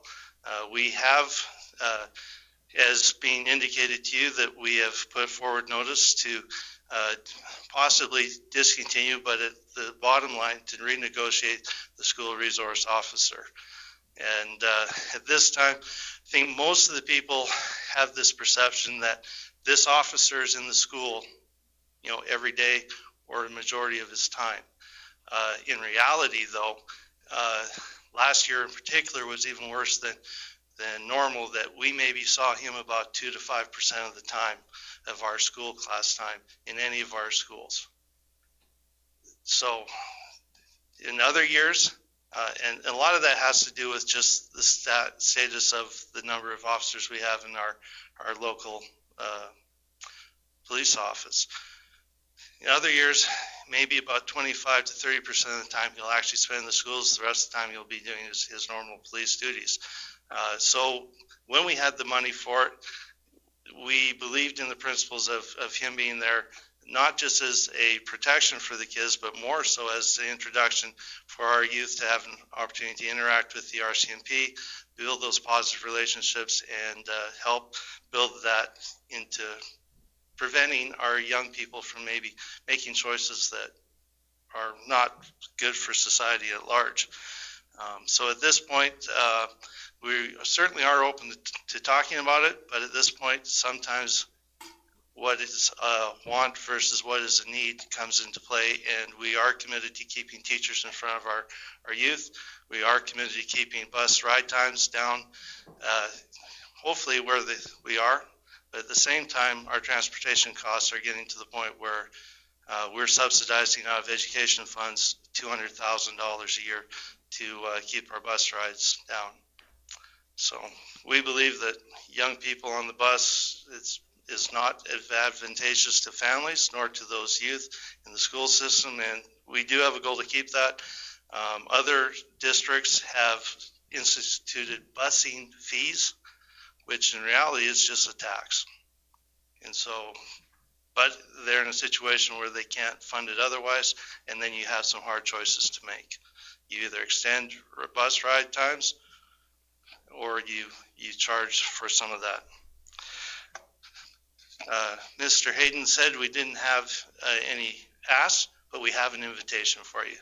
We have just finished up a collaborative project, and we are so grateful for your help in completing the track project. Financially, your contribution was significant and well received, but more importantly, we truly appreciated the help of your, in particular, Rick Green and his department, Mr. Clark and Mr. Gender for attending the shared use recreational field committees and providing input and their support in that project. And we were really happy with how it turned out, and we saw something that I haven't seen in this community for years, and that's the town of Stettler, Clearview School Division, and the county of Stettler work together on a project side by side, not just financially, but literally side by side with people and resources to bring something to this community and make it better. And that's something that we don't see very often. And because of how that turned out, we would like to do a presentation to our Zone 4 meeting that's happening January 27th. That's Monday at 11:30. And we would like to have a representative from the county come and do about a 3-minute presentation of the benefits and the things that they gain from this collaboration, and to share with those members from other school divisions the example that we have of working together and making our community stronger and a better place to live. And whoever comes, and that we'll provide them this lunch as well at noon, and maybe answers a few more questions. So thank you for all that you've done to support us in that project, and hope to see your representative there on Monday. Thank you all. Yeah, I do. You guys met with the province. Is there any flavor for having the rest of this other small school at Mymore go to the other school? How do I brother? From who? I mean, we certainly are not proposing something of that matter. And the Catholic busing, could we just run one bus, pick up the same kids? That's what we've been trying to do for about 3 to 5 years. And so, well, if the provincial government doesn't fund it, well, it's just, you guys got to work it out. You have to run one bus, then it wouldn't go. You'd have to. Not putting pressure on you either, you guys. Our meeting with Minister Lagrange she did state that if push came to shove, that she'd start to shove. So there may be an opportunity down the road. but she also is the board, or the Alberta's Catholic School Boards Division. She was their chairperson, and so she's only going to push so far. She would rather that people come and negotiate that and make that work between themselves before the province steps in, which is totally understandable and fair. Because my grandkids, they play with the Catholic kids, and they live a rock throw away from them, and they could ride the same bus.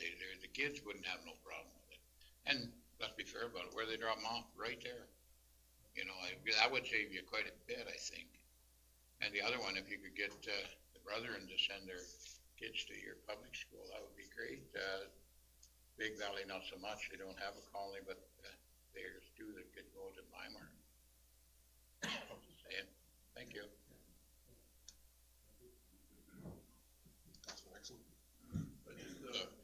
I've read with some of the school divisions in the cities are having some problems too, and I wonder if you have any comment on that. I think the city problems are definitely different problems than what we face. They're facing increasing enrollments and zero increase in funding. We're the opposite, and we're the other way around. The province has said now that 4 years, zero extra dollars for anyone. So they've capped their input into education for the next 4 years. The cities, we like to say we anticipated this issue coming up, and perhaps they didn't, or perhaps they thought they would be immune to the issues. Turns out they're not immune, and they've run into some serious issues that they perhaps have jumped the gun a little bit on trying to solve. And if you listen to our minister saying, wait till we have a budget, wait till we have a funding allocation model, wait till we're, have this all in front of you before you make these critical changes. And I think everyone is starting to back off and calm down in those areas now. To add to that, there's also probably a basic understanding of how we are funded for busing will help you understand some of the situations that would pertain to urban versus us as well. So we are funded to pick up any child that is outside of 2.4 kilometers away from the school. So everybody that's inside of that 2.4 kilometers, there's no provincial funding provided to pick those youth up. So like here in this town of Stettler, if a Catholic bus is picking up kids, they're not getting funded for that. If we're picking up kids within Stettler, within that radius, we're not receiving funding for that. And so that you have to find from other resources. So anybody outside of that, then we get a basic transportation grant to pay for that busing. So cities, you draw that circle around that school, that eliminates a lot of that funding for any bus transportation cost. Maybe that minister should come today, Guy and Greg, and walk that 2.4 miles or whatever, or kilometers. See what they figured then. I think they've changed their mind, wouldn't they? I don't know. Minister LaGrange is actually kind of a farmer. She grew up on a farm just east of Red Deer. She's a mother of 5 to 7 kids. She's been a school board chair, Alberta's Catholic school. She understands these things. But just like all of us, sometimes you get into a framework policy that you only want to pay for so much, right? And as Mr. Nixon was saying, there's not a lot of money left out there for any jurisdiction or municipality. And so you have to make some hard choices, and that's where some of those are.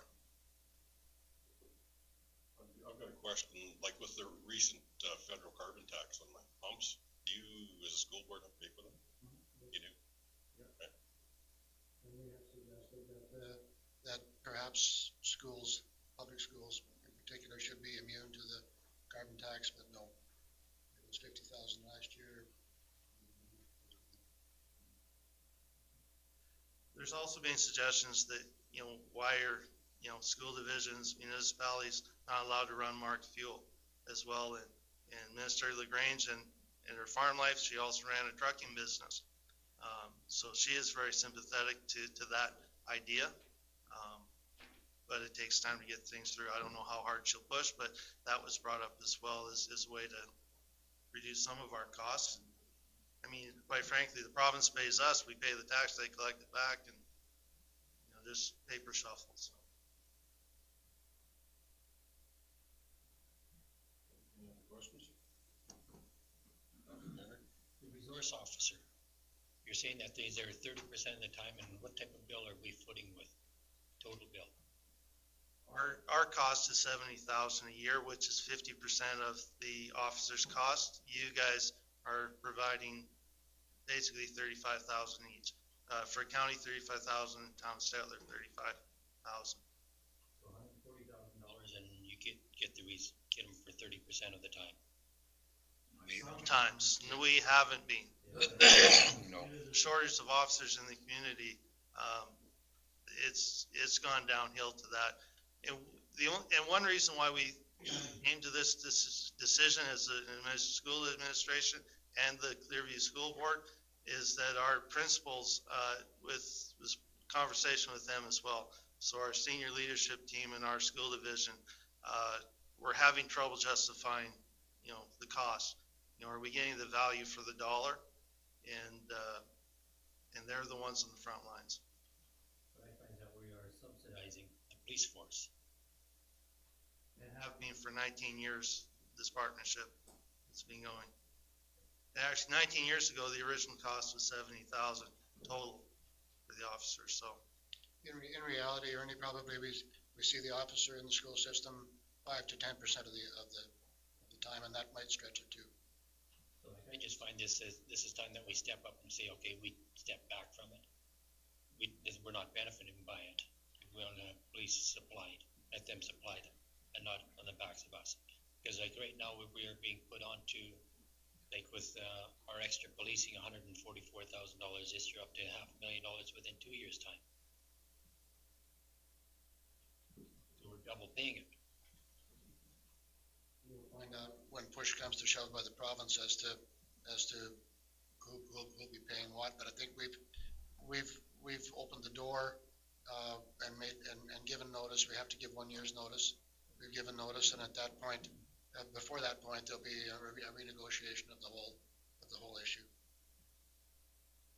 I guess like on the dates, I saw that December 20th is when you sent a letter out, and you're looking at applying it for August 31st, so prior to the new year. So there's a good chance that we can cut it off at that point. Well, that notice gives us the option of getting terminated. And that's why we had to get it out when we did. So you can cut it off prior to the 1 year then. We're not 100% sure the actual date. You'd have to. There's a contract. Switch the contract. Thank you. Well, just reading the contract over myself, I don't think you can get out before 12 months. December 20th would be the date that.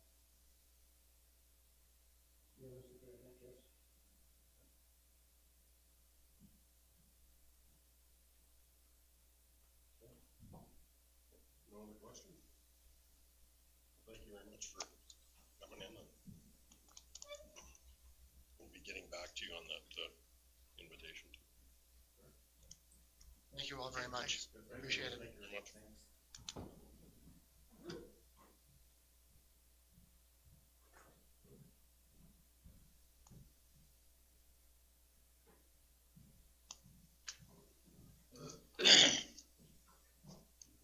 Is there a second delegation? Are they here? Okay. Yeah.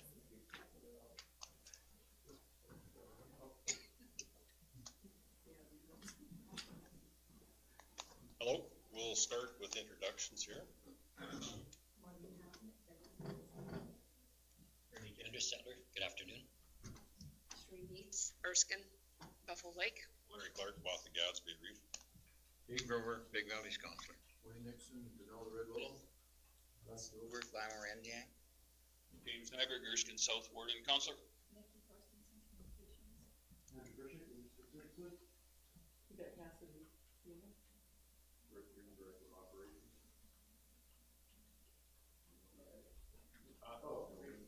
We'll go over to the, yeah. Johnson and. Donna Johnson.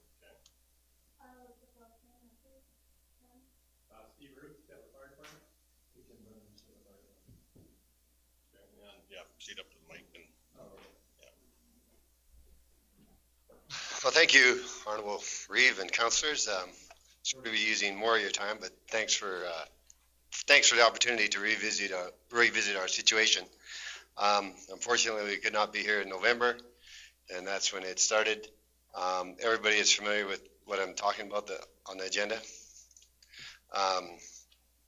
Just to reiterate, it was the fine we received. I don't know if it was a fine or a bill, I guess, from the County of Stettler for the fire that we had. I would like to explain it. I don't think it was explained very well in the paper, or perhaps On June 4th, we were setting flax fires to flax piles.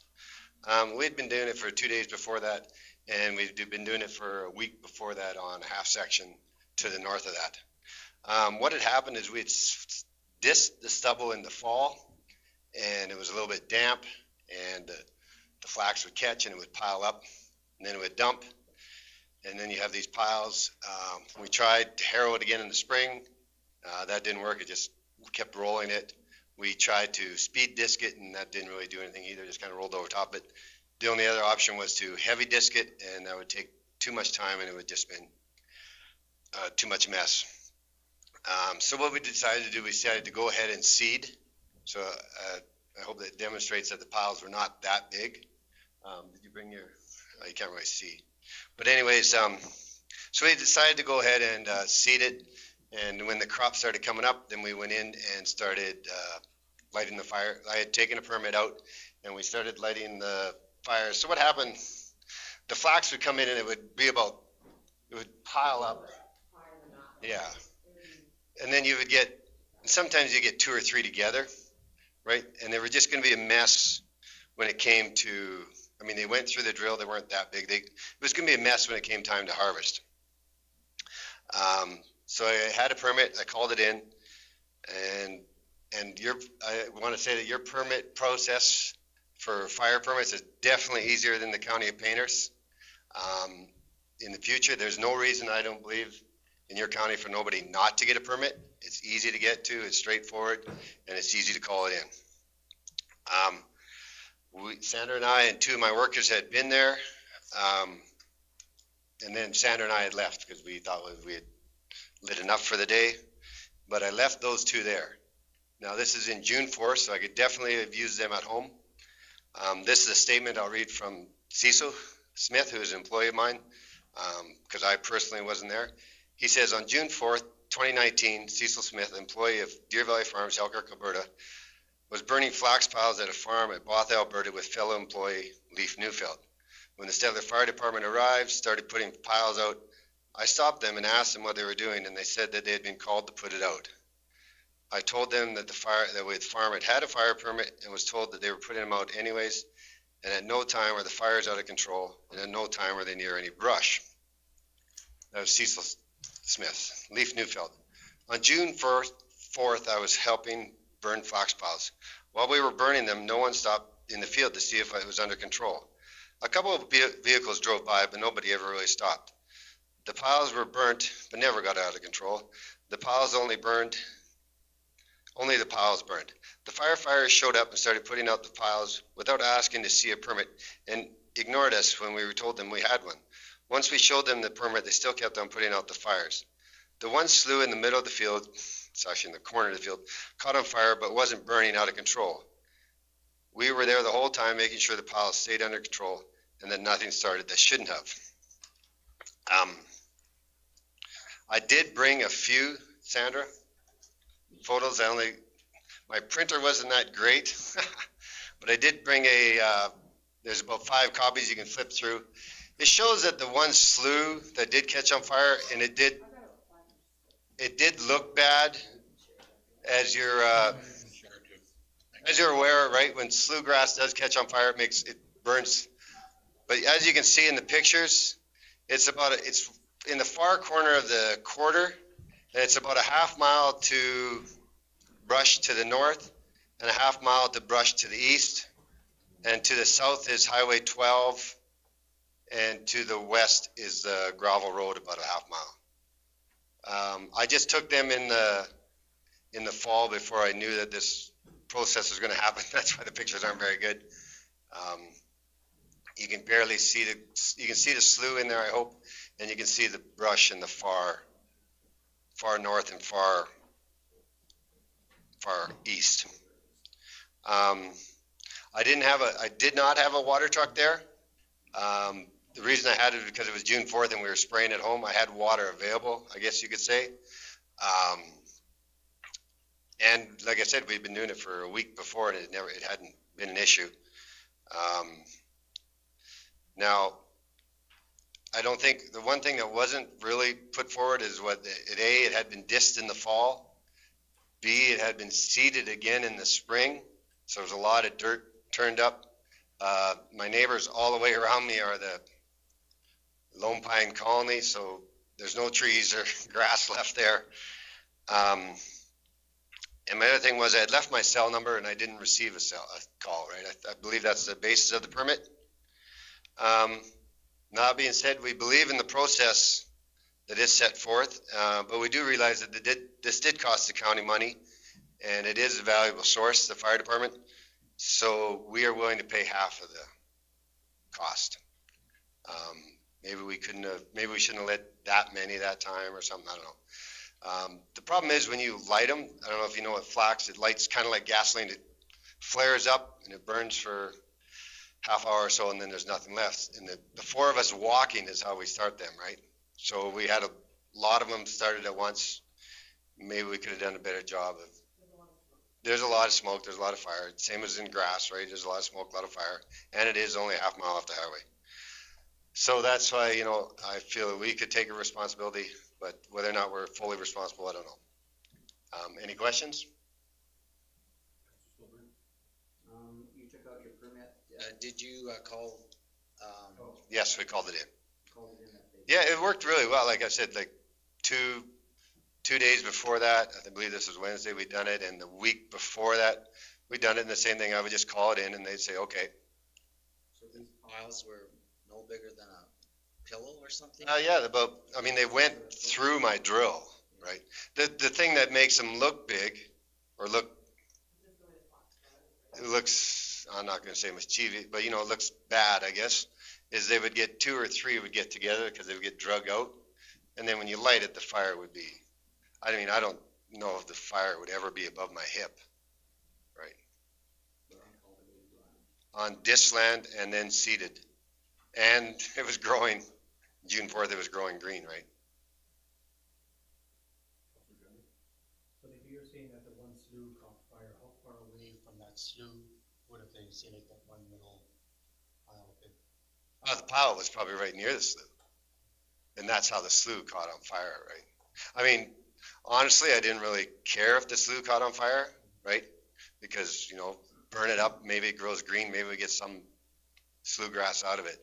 And it was, like I say, if it was in the corner, where it is basically is in the corner of the quarter, it would be exactly a half mile from all brush. But it's probably 200 or 300 yards away from the corner. And the half mile, is that it there? There you go, right there. You can see the slough down in the corner, yes. Right? So those 3/4 around me are all heterite colonies. So on the right-hand side, on the east side, you can't really tell, is brush. And on the north side, on the other side of that rail line, old rail line. And that slough is, down in the corner. So it is fairly substantial in size, I guess. Were you when you took out your permit, you had supplied a phone number? Yep. Were you contacted by No. Not until Cecil phoned me and said that the fire department was here, so then I came back. I'll relate to my own experience. It would be about 3-4 years ago. We'd taken out a burning permit on our own land by Botha. And this would be, say, about 10 o'clock at night. The fire truck started coming along the highway, turned down the Botha highway, turned into our land, so I went out and met them. I guess there was some miscommunication in there of where they said that I don't know whether someone had not seen the permit, but they had not contacted me also. I come across another landowner, being Sam McDonald, up at the lake. He told me the same thing in the springtime. He had taken out a permit, he was sitting up on the hill, he was watching the fires burn. Before long, the fire trucks come across some very rough terrain, because I've driven across it. And he said, why didn't you even phone me? He was sitting there watching it. So I'll say that there is some miscommunication in here. Thank you. Oh, yeah, no, that's right, that's kind of what I was stating. Mr. Chairman, Mr. Johnson, at any time, did it leave your property? No. The fire was at all time on your property, and so at any time you could have dissed up or pull the tractor in there to kill your crop, I guess, your green. Yeah, that's the other thing, right? The crop is growing at this time, right? We were just a nuisance thing is what we're trying to get rid of. This basically, I mean, it's just unfortunately that flax does not go away, right? So, can I ask the question, what constitutes a need to get a fire permit? I mean, honestly, there's a multitude of small fires, but I mean, if I had my burning barrel going, there's times that it's gonna be possibly a little higher than me, because I have a screen on it, of course. But, if you have a bonfire, I've seen bonfires that are In worse places, in coulees. yeah, usually hidden away from the authorities, so I'm just wondering, somebody who does what they're supposed to do, gets a burning permit, does all what we're asking them to do, I think it's imperative that the fire department make that phone call first and say, what's going on? Are we needed? And without that, maybe the fire department can tell us why that wasn't done. Is that not protocol? We will, the fire department will respond to anybody, and when a fire is called, the fire department will respond. Once we get on the scene, we'll be determined if there's somebody there to see if that occurred. Then the next thing will be the conditions of the permit, as in, is the window at the time of the fire open and on? Is the fire under control? If we find nobody, and we have done this, we have our app, it's the county app, it gives us a number, and we do call, we have fires where we will call and nobody's there, just to find out what's going on, but we will always respond, because the fire is called in, and that is our utilities, that we are there on site, nobody's there, and we have to do something about it, it becomes our task. What concerns me on this one is that we've always encouraged people to take out their permits and follow them accordingly. And then with the understanding that if some do-gooder phones it in and the fire department comes out and to a fire that's been permitted and to put out, if there is no permit, the landowner has to pay those charges. But if there is a permit, I was under the understanding there wouldn't be when these are controlled. So I think we're really defeating our purpose if we penalize people that do take out a permit and phone it in and do their burns. Because what is the incentive for others to take out permits if you're going to get charged either way? So I think this is a bit of an embarrassment, and for that reason, I would like to make a motion that we waive these charges on this file. I interject because we do have permits, and we go to many permits calls that we don't put out. There's a condition to the permit, and if that condition is broken, then we will put it out.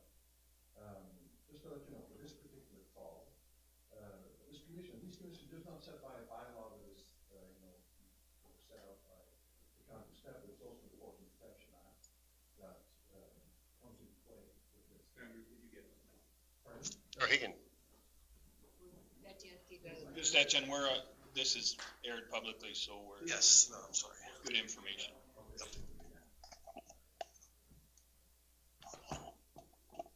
Right. So, yeah, when we respond, for example, just talk about the conditions of the permit, and that's what we go by when we go to somebody who has a permit and burns, and just to bring you up to date in case you didn't have a chance to ever look at that bylaw. The first point is abide by the requirements of the Forest and Prairie Protection Act and the Substance Release Regulation. And in section 22 of that act, it says no person shall light an outdoor fire without first taking sufficient precautions to ensure that the fire can be kept under control at all times. Under C, there's a lot of them there. I'll just point out a couple. No person shall fail to take reasonable steps to control a fire for the purpose of preventing it from spreading onto land other than the person's own. This fire never did go onto another property. I wouldn't say that it couldn't have, but it didn't. They have to be able to keep the fire under control under all times. So if we see a burn pile, then that's that footprint and we give it a little bit more, but then beyond that, when it starts running away, then it becomes our responsibility or the owner's responsibility. It's always their responsibility. But if we see it and cannot be controlled, we put it out. In our bylaw, it says that a permittee is responsible for the safe control of the burning, herein authorized. It also says a minimum of one adult must be in attendance at all time. Sufficient tools, equipment, quantities of water must be readily available for the size of the burn being conducted. And also winds must be less than 10 kilometers an hour. If we just look at the winds for that, because our guys don't come out there and try to get this, want to bill everybody. It doesn't have. We go to many, many permanent fires that are not put out. We think they're under control. Nobody's getting a bill. So just to, clarify that, people that have a permit, they can burn because we understand we function under the bylaw just as an owner of a property does. There's no difference. For us though, we do look, and that's what the guys do. They look at what are the conditions, what are the exposures, is the fire under control, is there a possibility of fire extension if they don't do anything, and then mitigate and terminate. That's how we go about it, because if we would not put a fire out and we leave that fire, then actually we could be liable for a possible reignite or anything like that. We do inform the owner and kind of release the property back to them so that they are now responsible to make sure that if there's any hot spots might occur because of a shift in winds or anything like that, that they're aware of that we cannot be responsible for that. When we leave, it's out. Just to talk about the wind conditions, when we got the call, and this is concerning the 10 kilometer per hour wind, this is on the Alberta Climate Information Service. It's the weather station data. That's, as farmers you can get a hold of, and I'm sure you use, to know, relative humidity, wind conditions, and stuff like that. When we got the call as a fire department, that was at 12 o'clock. Concerning the data, was already over 10 kilometers an hour, and that was just with no gusts. The gusts were already going to 27 kilometers an hour. This is not something that I just pick up. You can find this online yourself. By 12 o'clock, that was the fact at 12 o'clock, and when the fire department left, it was going up to 31 kilometers an hour for gusts and wind. So that's, when guys get onto scene, that's what they look for. Is it under control? If we leave this, do we feel safe to do so? Could this go to another property? I brought Lieutenant Maruk here because the chief and I were taking 10 or 15, our tanker, 3,000 gallon tanker, to Red Deer at that time. We got a call, he did call us, and we heard everything that he was seeing. It wasn't necessarily the slough that was the biggest issue to him. It was more the area to the north where the flax was basically 5 meters away from brush. They didn't want to get in there. The conditions have been dry for a while there. We went to many wildland fires before that. So with what they saw, and once we heard it, we said, yeah, you should put that out. If you think it's going to go north because the wind was coming from the southeast, then you should put it out. But if concerning the conditions of our own permit, that wind already has exceeded, the condition of the permit. You can burn if the wind is below 10 kilometers an hour. You know that during your burn, it's not going to go higher than that. And that's just a fact. It's not, I feel bad for people like yourself when this happens, right? But we have a task as well, and I understand, right? And I think this is legit, when he's talking, they do think, and there's no doubt, I have no doubt that you set a fire, that you set a fire to be in total control. And there's no doubt that you don't want it to go anywhere else. You just want to take care of this and be done with it, right? So it's not, I feel kind of bad standing here and having to, I don't want to oppose you, but I'm just saying what we know and how we function. So in that case, and we have to trust our officers who we always tell the same thing. They know we've gone to permanent fire and say, okay, everything's under control. We're leaving again. We're quite happy because it's a lot of work to put out fires. But they don't just go in and eager to start putting fires out and then send a bill. And so, I know the chief will look at it too. He couldn't be here today, by the way, because he's working on that explosion investigation in Stettler. So in a nutshell, that's kind of why we do the things that we do. We're not out there just to, be very eager to put out these big fires. But if they feel that the conditions are not met, and that's what they go by, then they will put it out.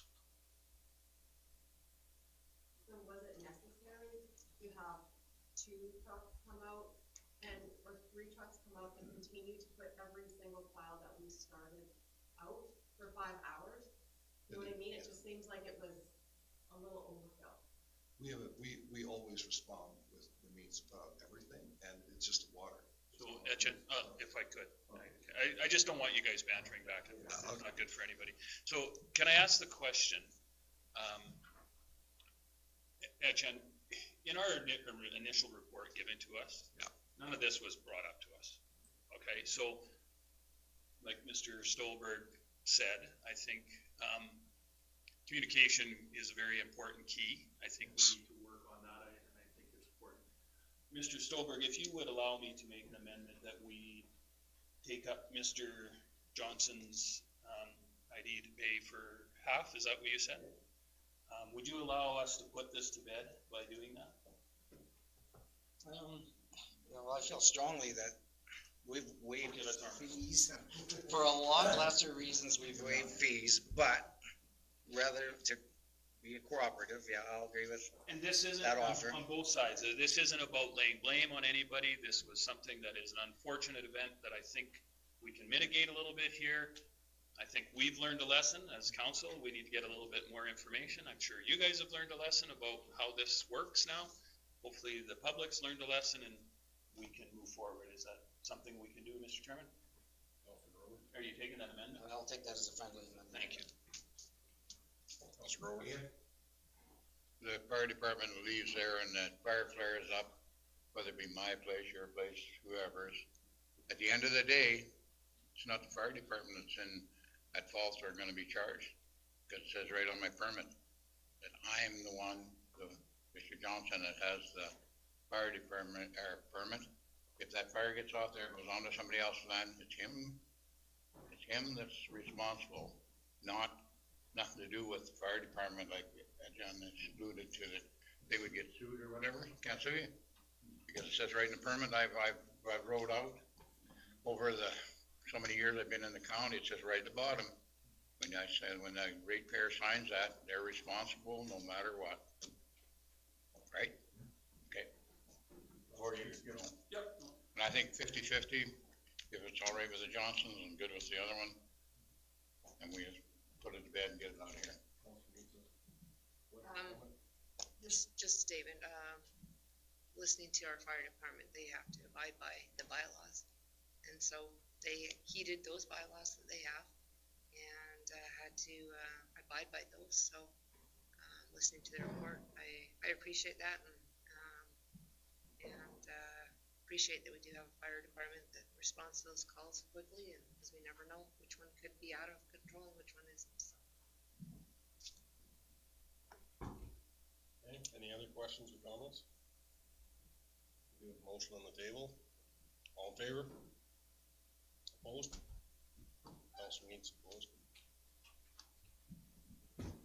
Okay, Thank you both for coming. Yeah, thanks both for coming in.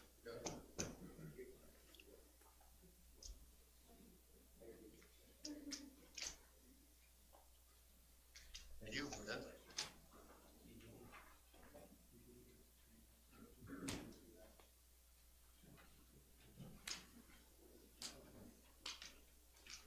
We're gonna be close to being done.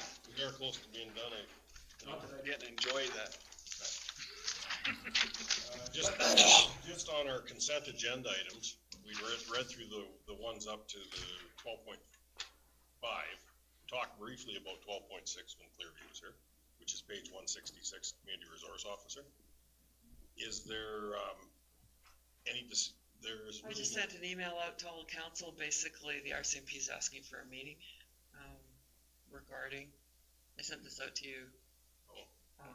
I'm hoping you'd read it. Asking for a meeting to see if what it means for all the agencies. And it's the town of Stettler that's going to lose the full-time officer. So I know from speaking with town administration that it is a concern, And it is a concern to this area if we take, a full-time officer out of the equation as it is. Because the town of Stettler, I think, pays for 5 full-time RCMP officers based on their population. There's 2 provincial officers, and there was school resource officer, so that's a total of 8. Do they not get a grant for, They do, but it doesn't cover all of it it. doesn't cover the 1.2 mil? How much it cover? I was told and was under the understanding that they, yes, and they had, but they got granting for the 1.2. I don't, from the numbers that they shared with us, that they're down about $400,000 in funding in total. So they do get a grant. The provincial officers are paid for by the province, and then the resource officer is kicked in by us and by Clearview to help pay. But I think it's the overtime also that they don't get funded for. Yeah, but the straightaway wages and stuff is covered by a population grant thing, and Yeah. that is covered off. Well, the numbers that they shared with us, we were about $400,000 short. I'd like to see the numbers thing. Councilor Nixon? So according to what we heard earlier then, and I don't remember who that was from, perhaps it was from you, that in 2 years' time, we could actually pay more money than the town of Stettler? Yeah. Was that right? You know, just based on the equalized assessment, G3 is going to be a big jump to our equalized assessment. So, you know, and if Nevis takes them 10 years to get that plant reclaimed, right, they will remain on the tax roll. It will decrease every year, but they'll still remain on the tax roll. So we'll move the station out to Erskine. No, it'll come here and we'll build a new administration building. No, because you'll get some coverage. No, I want to see it out at Erskine. So what you're saying is that part of our $145,000 that it could not go towards a resource officer, or? Well, that's up to the province, right? But right now it's going in the big pool, which I'm assuming is provincial general revenue. It disappears into the abyss. But it goes for policing costs throughout the province of Alberta. Which gets rationed back by not having officers. And population, right? That's what really. Exactly, well, but that's how they ration it back, right? I mean, they just say, we just don't have the officers, we cannot supply it this time, so. Yeah. Okay, I've got some numbers here. So what the town of Stettler shared with us is that they get a federal grant for roughly $350,000.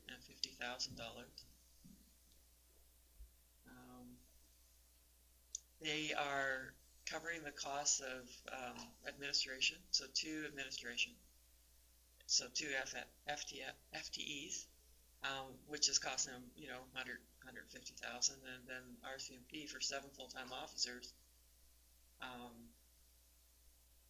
which is got the 2 provincial officers included in that, and that's running around $1,071,000, and then the police resource officer. So you take that 140 and $1,071,000, subtract 347,000, you're short about $500,000. So yeah, so they're not fully funded by the numbers that they shared with us. I was told that too, like, wasn't like great, but. And I think that that would include overtime hours, I'm sure. And I think that hurts them substantially also. Or it's a definite expense for them.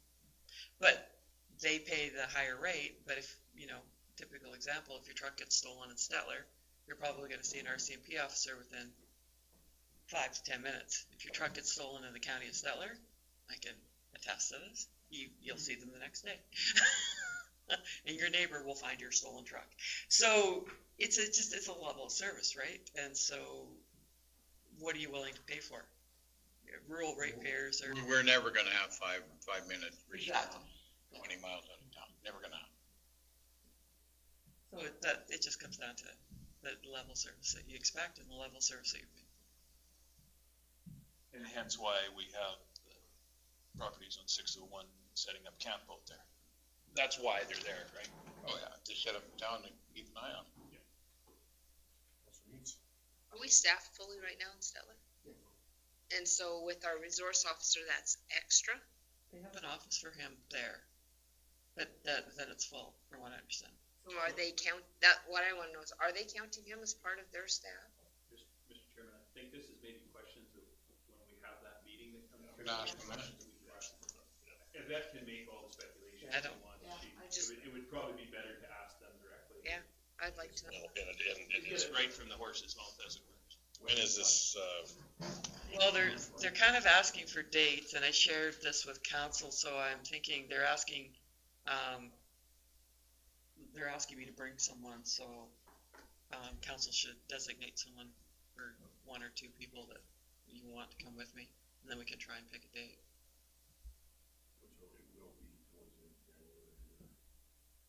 I think administration can do that through Reeve and Deputy Reeve and make that happen. Honestly, until we became responsible for costs, I never paid a lot of attention to police. Other than our own costs through our CPOs, our population was over 5,000, and I never really got to know the formulas that well. I'm getting to know them very well now. Yeah. Unfortunately, the funding formulas are quite a bit different than the resource formulas.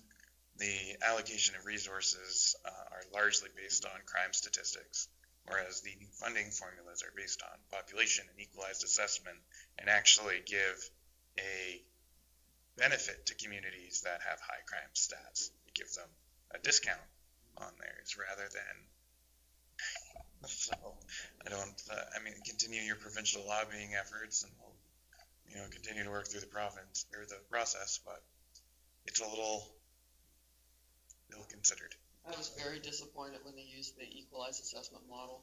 And I mean, I'm glad that they didn't go all out with the equalized assessment. They did half population and half equalized assessment, but the equalized assessment just kills rural communities. I mean, you've seen the school requisitions, you've seen the housing authority requisitions. It's the back door to get rid of our MSI and our linear. I mean, they're just going to eat our MSI and they're going to backdoor our linear by doing this kind of stuff. It's not rocket science. Beth, is there other ones you wanted to? Yeah, and I just got an email from the RMA, from Susan, asking, because if you'll know on 12.11, the RMA is asking for a member visit schedule. She would like to schedule a visit with us in Mountain View. They're looking at April the 8th, here in Stettler at 2:45 to 3:45. Would that work for you? I was thinking, April 8th, I think it's our I council meeting. noticed there was conflicts that Wednesdays and second and first Wednesday for our guy and the fourth Wednesday, but if we went the third Wednesday after an MPC, we would have time, but I don't know, when does then? They're asking to book it on the day of our council meeting, and that must be the same day as Mountain View's council meeting. They're gonna go there in the morning and then come here in the afternoon. Well, if you look in the outlet to what they said to us, there was conflicts for the first and second First, second, and fourth Wednesdays and second, fourth. conflict. So why don't we ask, the other option would be the 22nd, which would be our MPC meeting, which they could come out in the afternoon to come see. And then there's no conflict with them. But if they asked for the 8th, they must not have that day booked. Well, I'm thinking, Al won't be able to make his council meeting is what I'm saying. well, he said he'd be there in the morning with them. Right. And that's what I'm saying, we could. Yeah, we give the offer. For the offer, that's what the only reason I think they're giving us the April 8th offer. Right, I get it. Because they're trying to accommodate us. I think that'd be great if they did. 22nd. The only thing is, honestly, if you want to have some time with them, the 22nd is going to be more. On the 8th, we don't have a lot of time. Okay, I will offer them the 22nd. If not, I'll take the 8th. Does that work for you? But perhaps We're trying to do 2 in a day because I've got quite a few to cover. Right, but what I'm saying is Alden will have to miss his council, and he might be willing to do that. Give him the option. I have no problem with it. I'd just soon do it on the 8th. give an option.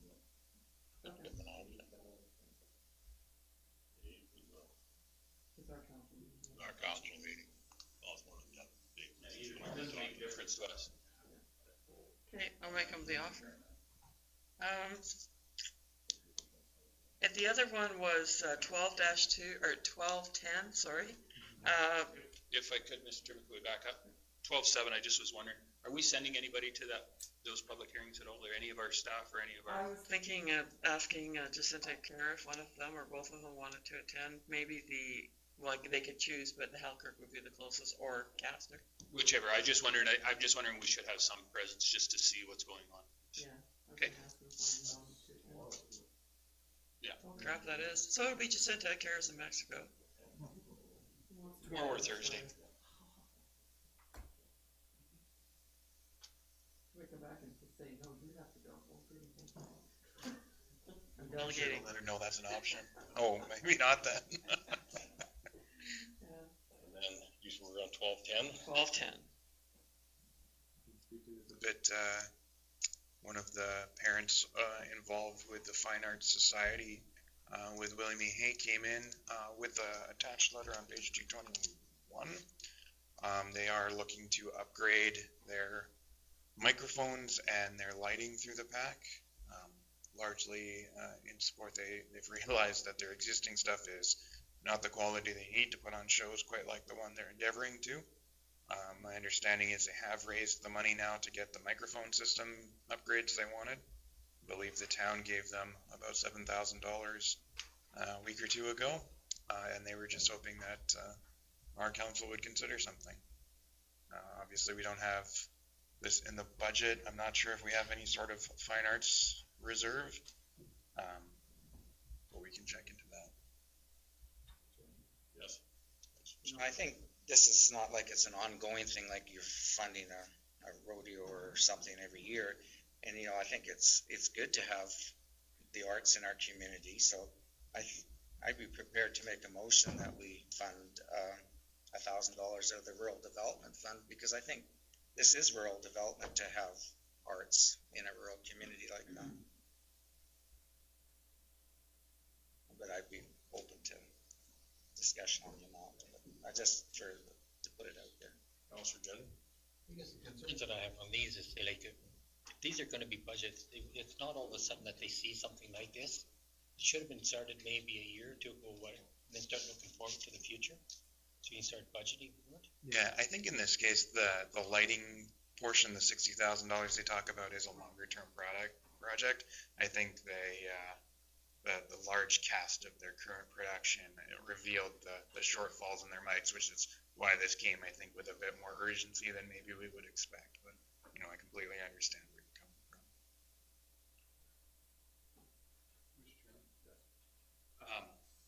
I would be more inclined to fund this than I would the track.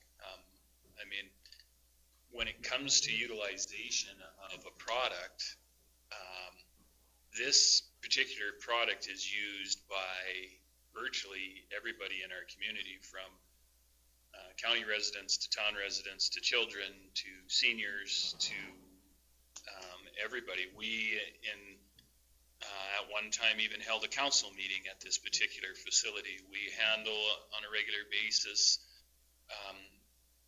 At some point in time, this particular facility has a fundraiser for our community on a regular basis. I would be in favor of more than $1,000, because I think this is truly what makes our community a stronger place. So, we gave 40,000 plus, or 50,000. How much did we give them to the track? 50 plus a multitude of time and effort of our. I think $1,000 seems shy to me in this case.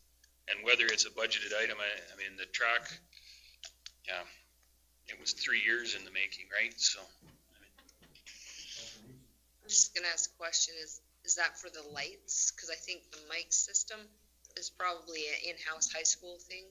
Cause I know when people come in to rent the pack, you pay a rental fee for the pack, but you wouldn't necessarily get the mic system. But, everyone would be using the lights. So. Mic system, any function I have been at, the mic system has been utilized. Yeah, the sound does. You have to pay extra for the mic system. So I know I used to sit. I've spent quite a bit of time in that facility with the technical side of it. I know Stettler Variety Showcase would use the sound system without additional charges. I don't know if that was a result of their nonprofit status or not, but I suppose most of the events that would go through there would be nonprofits. And as mentioned before, it does sound like the mic system is actually covered. So the rest of the money. We're mostly looking for lights, Yeah. Which everyone will be. Thank you, Mr. Chairman, and I think Mr. Councilor Nyberg's request was because he can sing better than he can run. And you can't, I cannot sing, so. I would like to propose a friendly amendment to I'm quite an actor. Stuhlberg's motion that it be increased to $3,500, which would be half of what they're asking. 4,000 is what they're asking. Half would be 4,000. 8,000. $7,000, isn't it, that the town is gonna give them? Yeah, the town is giving them 7,000. They didn't come to them with a number. That's, I think, something the town pulled out themselves. So, all in all, their entire project is 68,000, but I mean, they're getting community sponsors as well.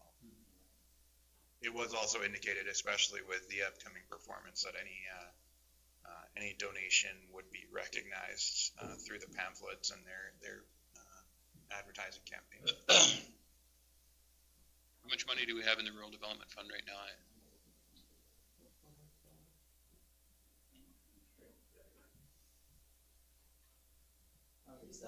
That's what council thinks is more fair, sure.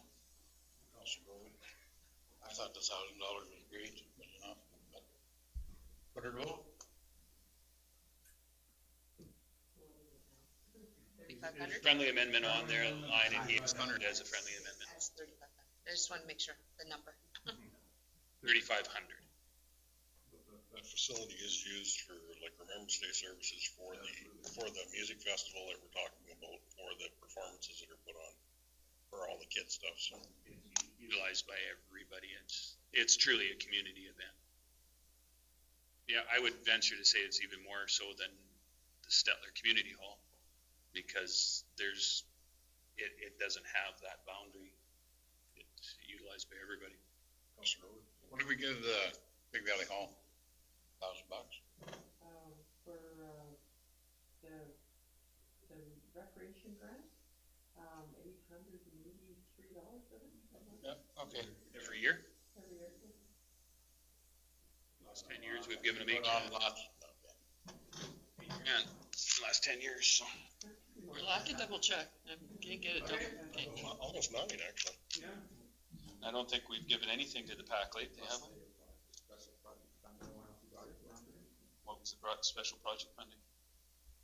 When they did a rental at Big Valley Hall, How much did we I give don't them? remember the amount. But 16 grand?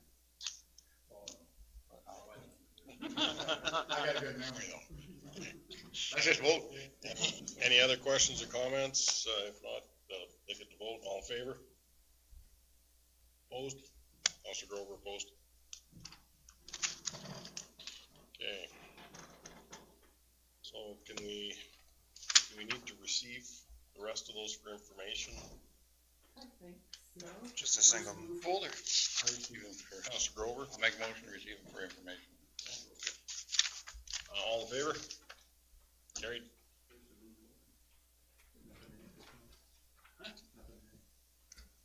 Oh, nothing in it? Folder. Paper. Next meeting? Next council meeting is Wednesday, February 12th. 10 a.m. Councilor Grover, Adjournment. all in favor? Carried. Thank you. To the chair of MPC and chair of Ag Service Board, I will not be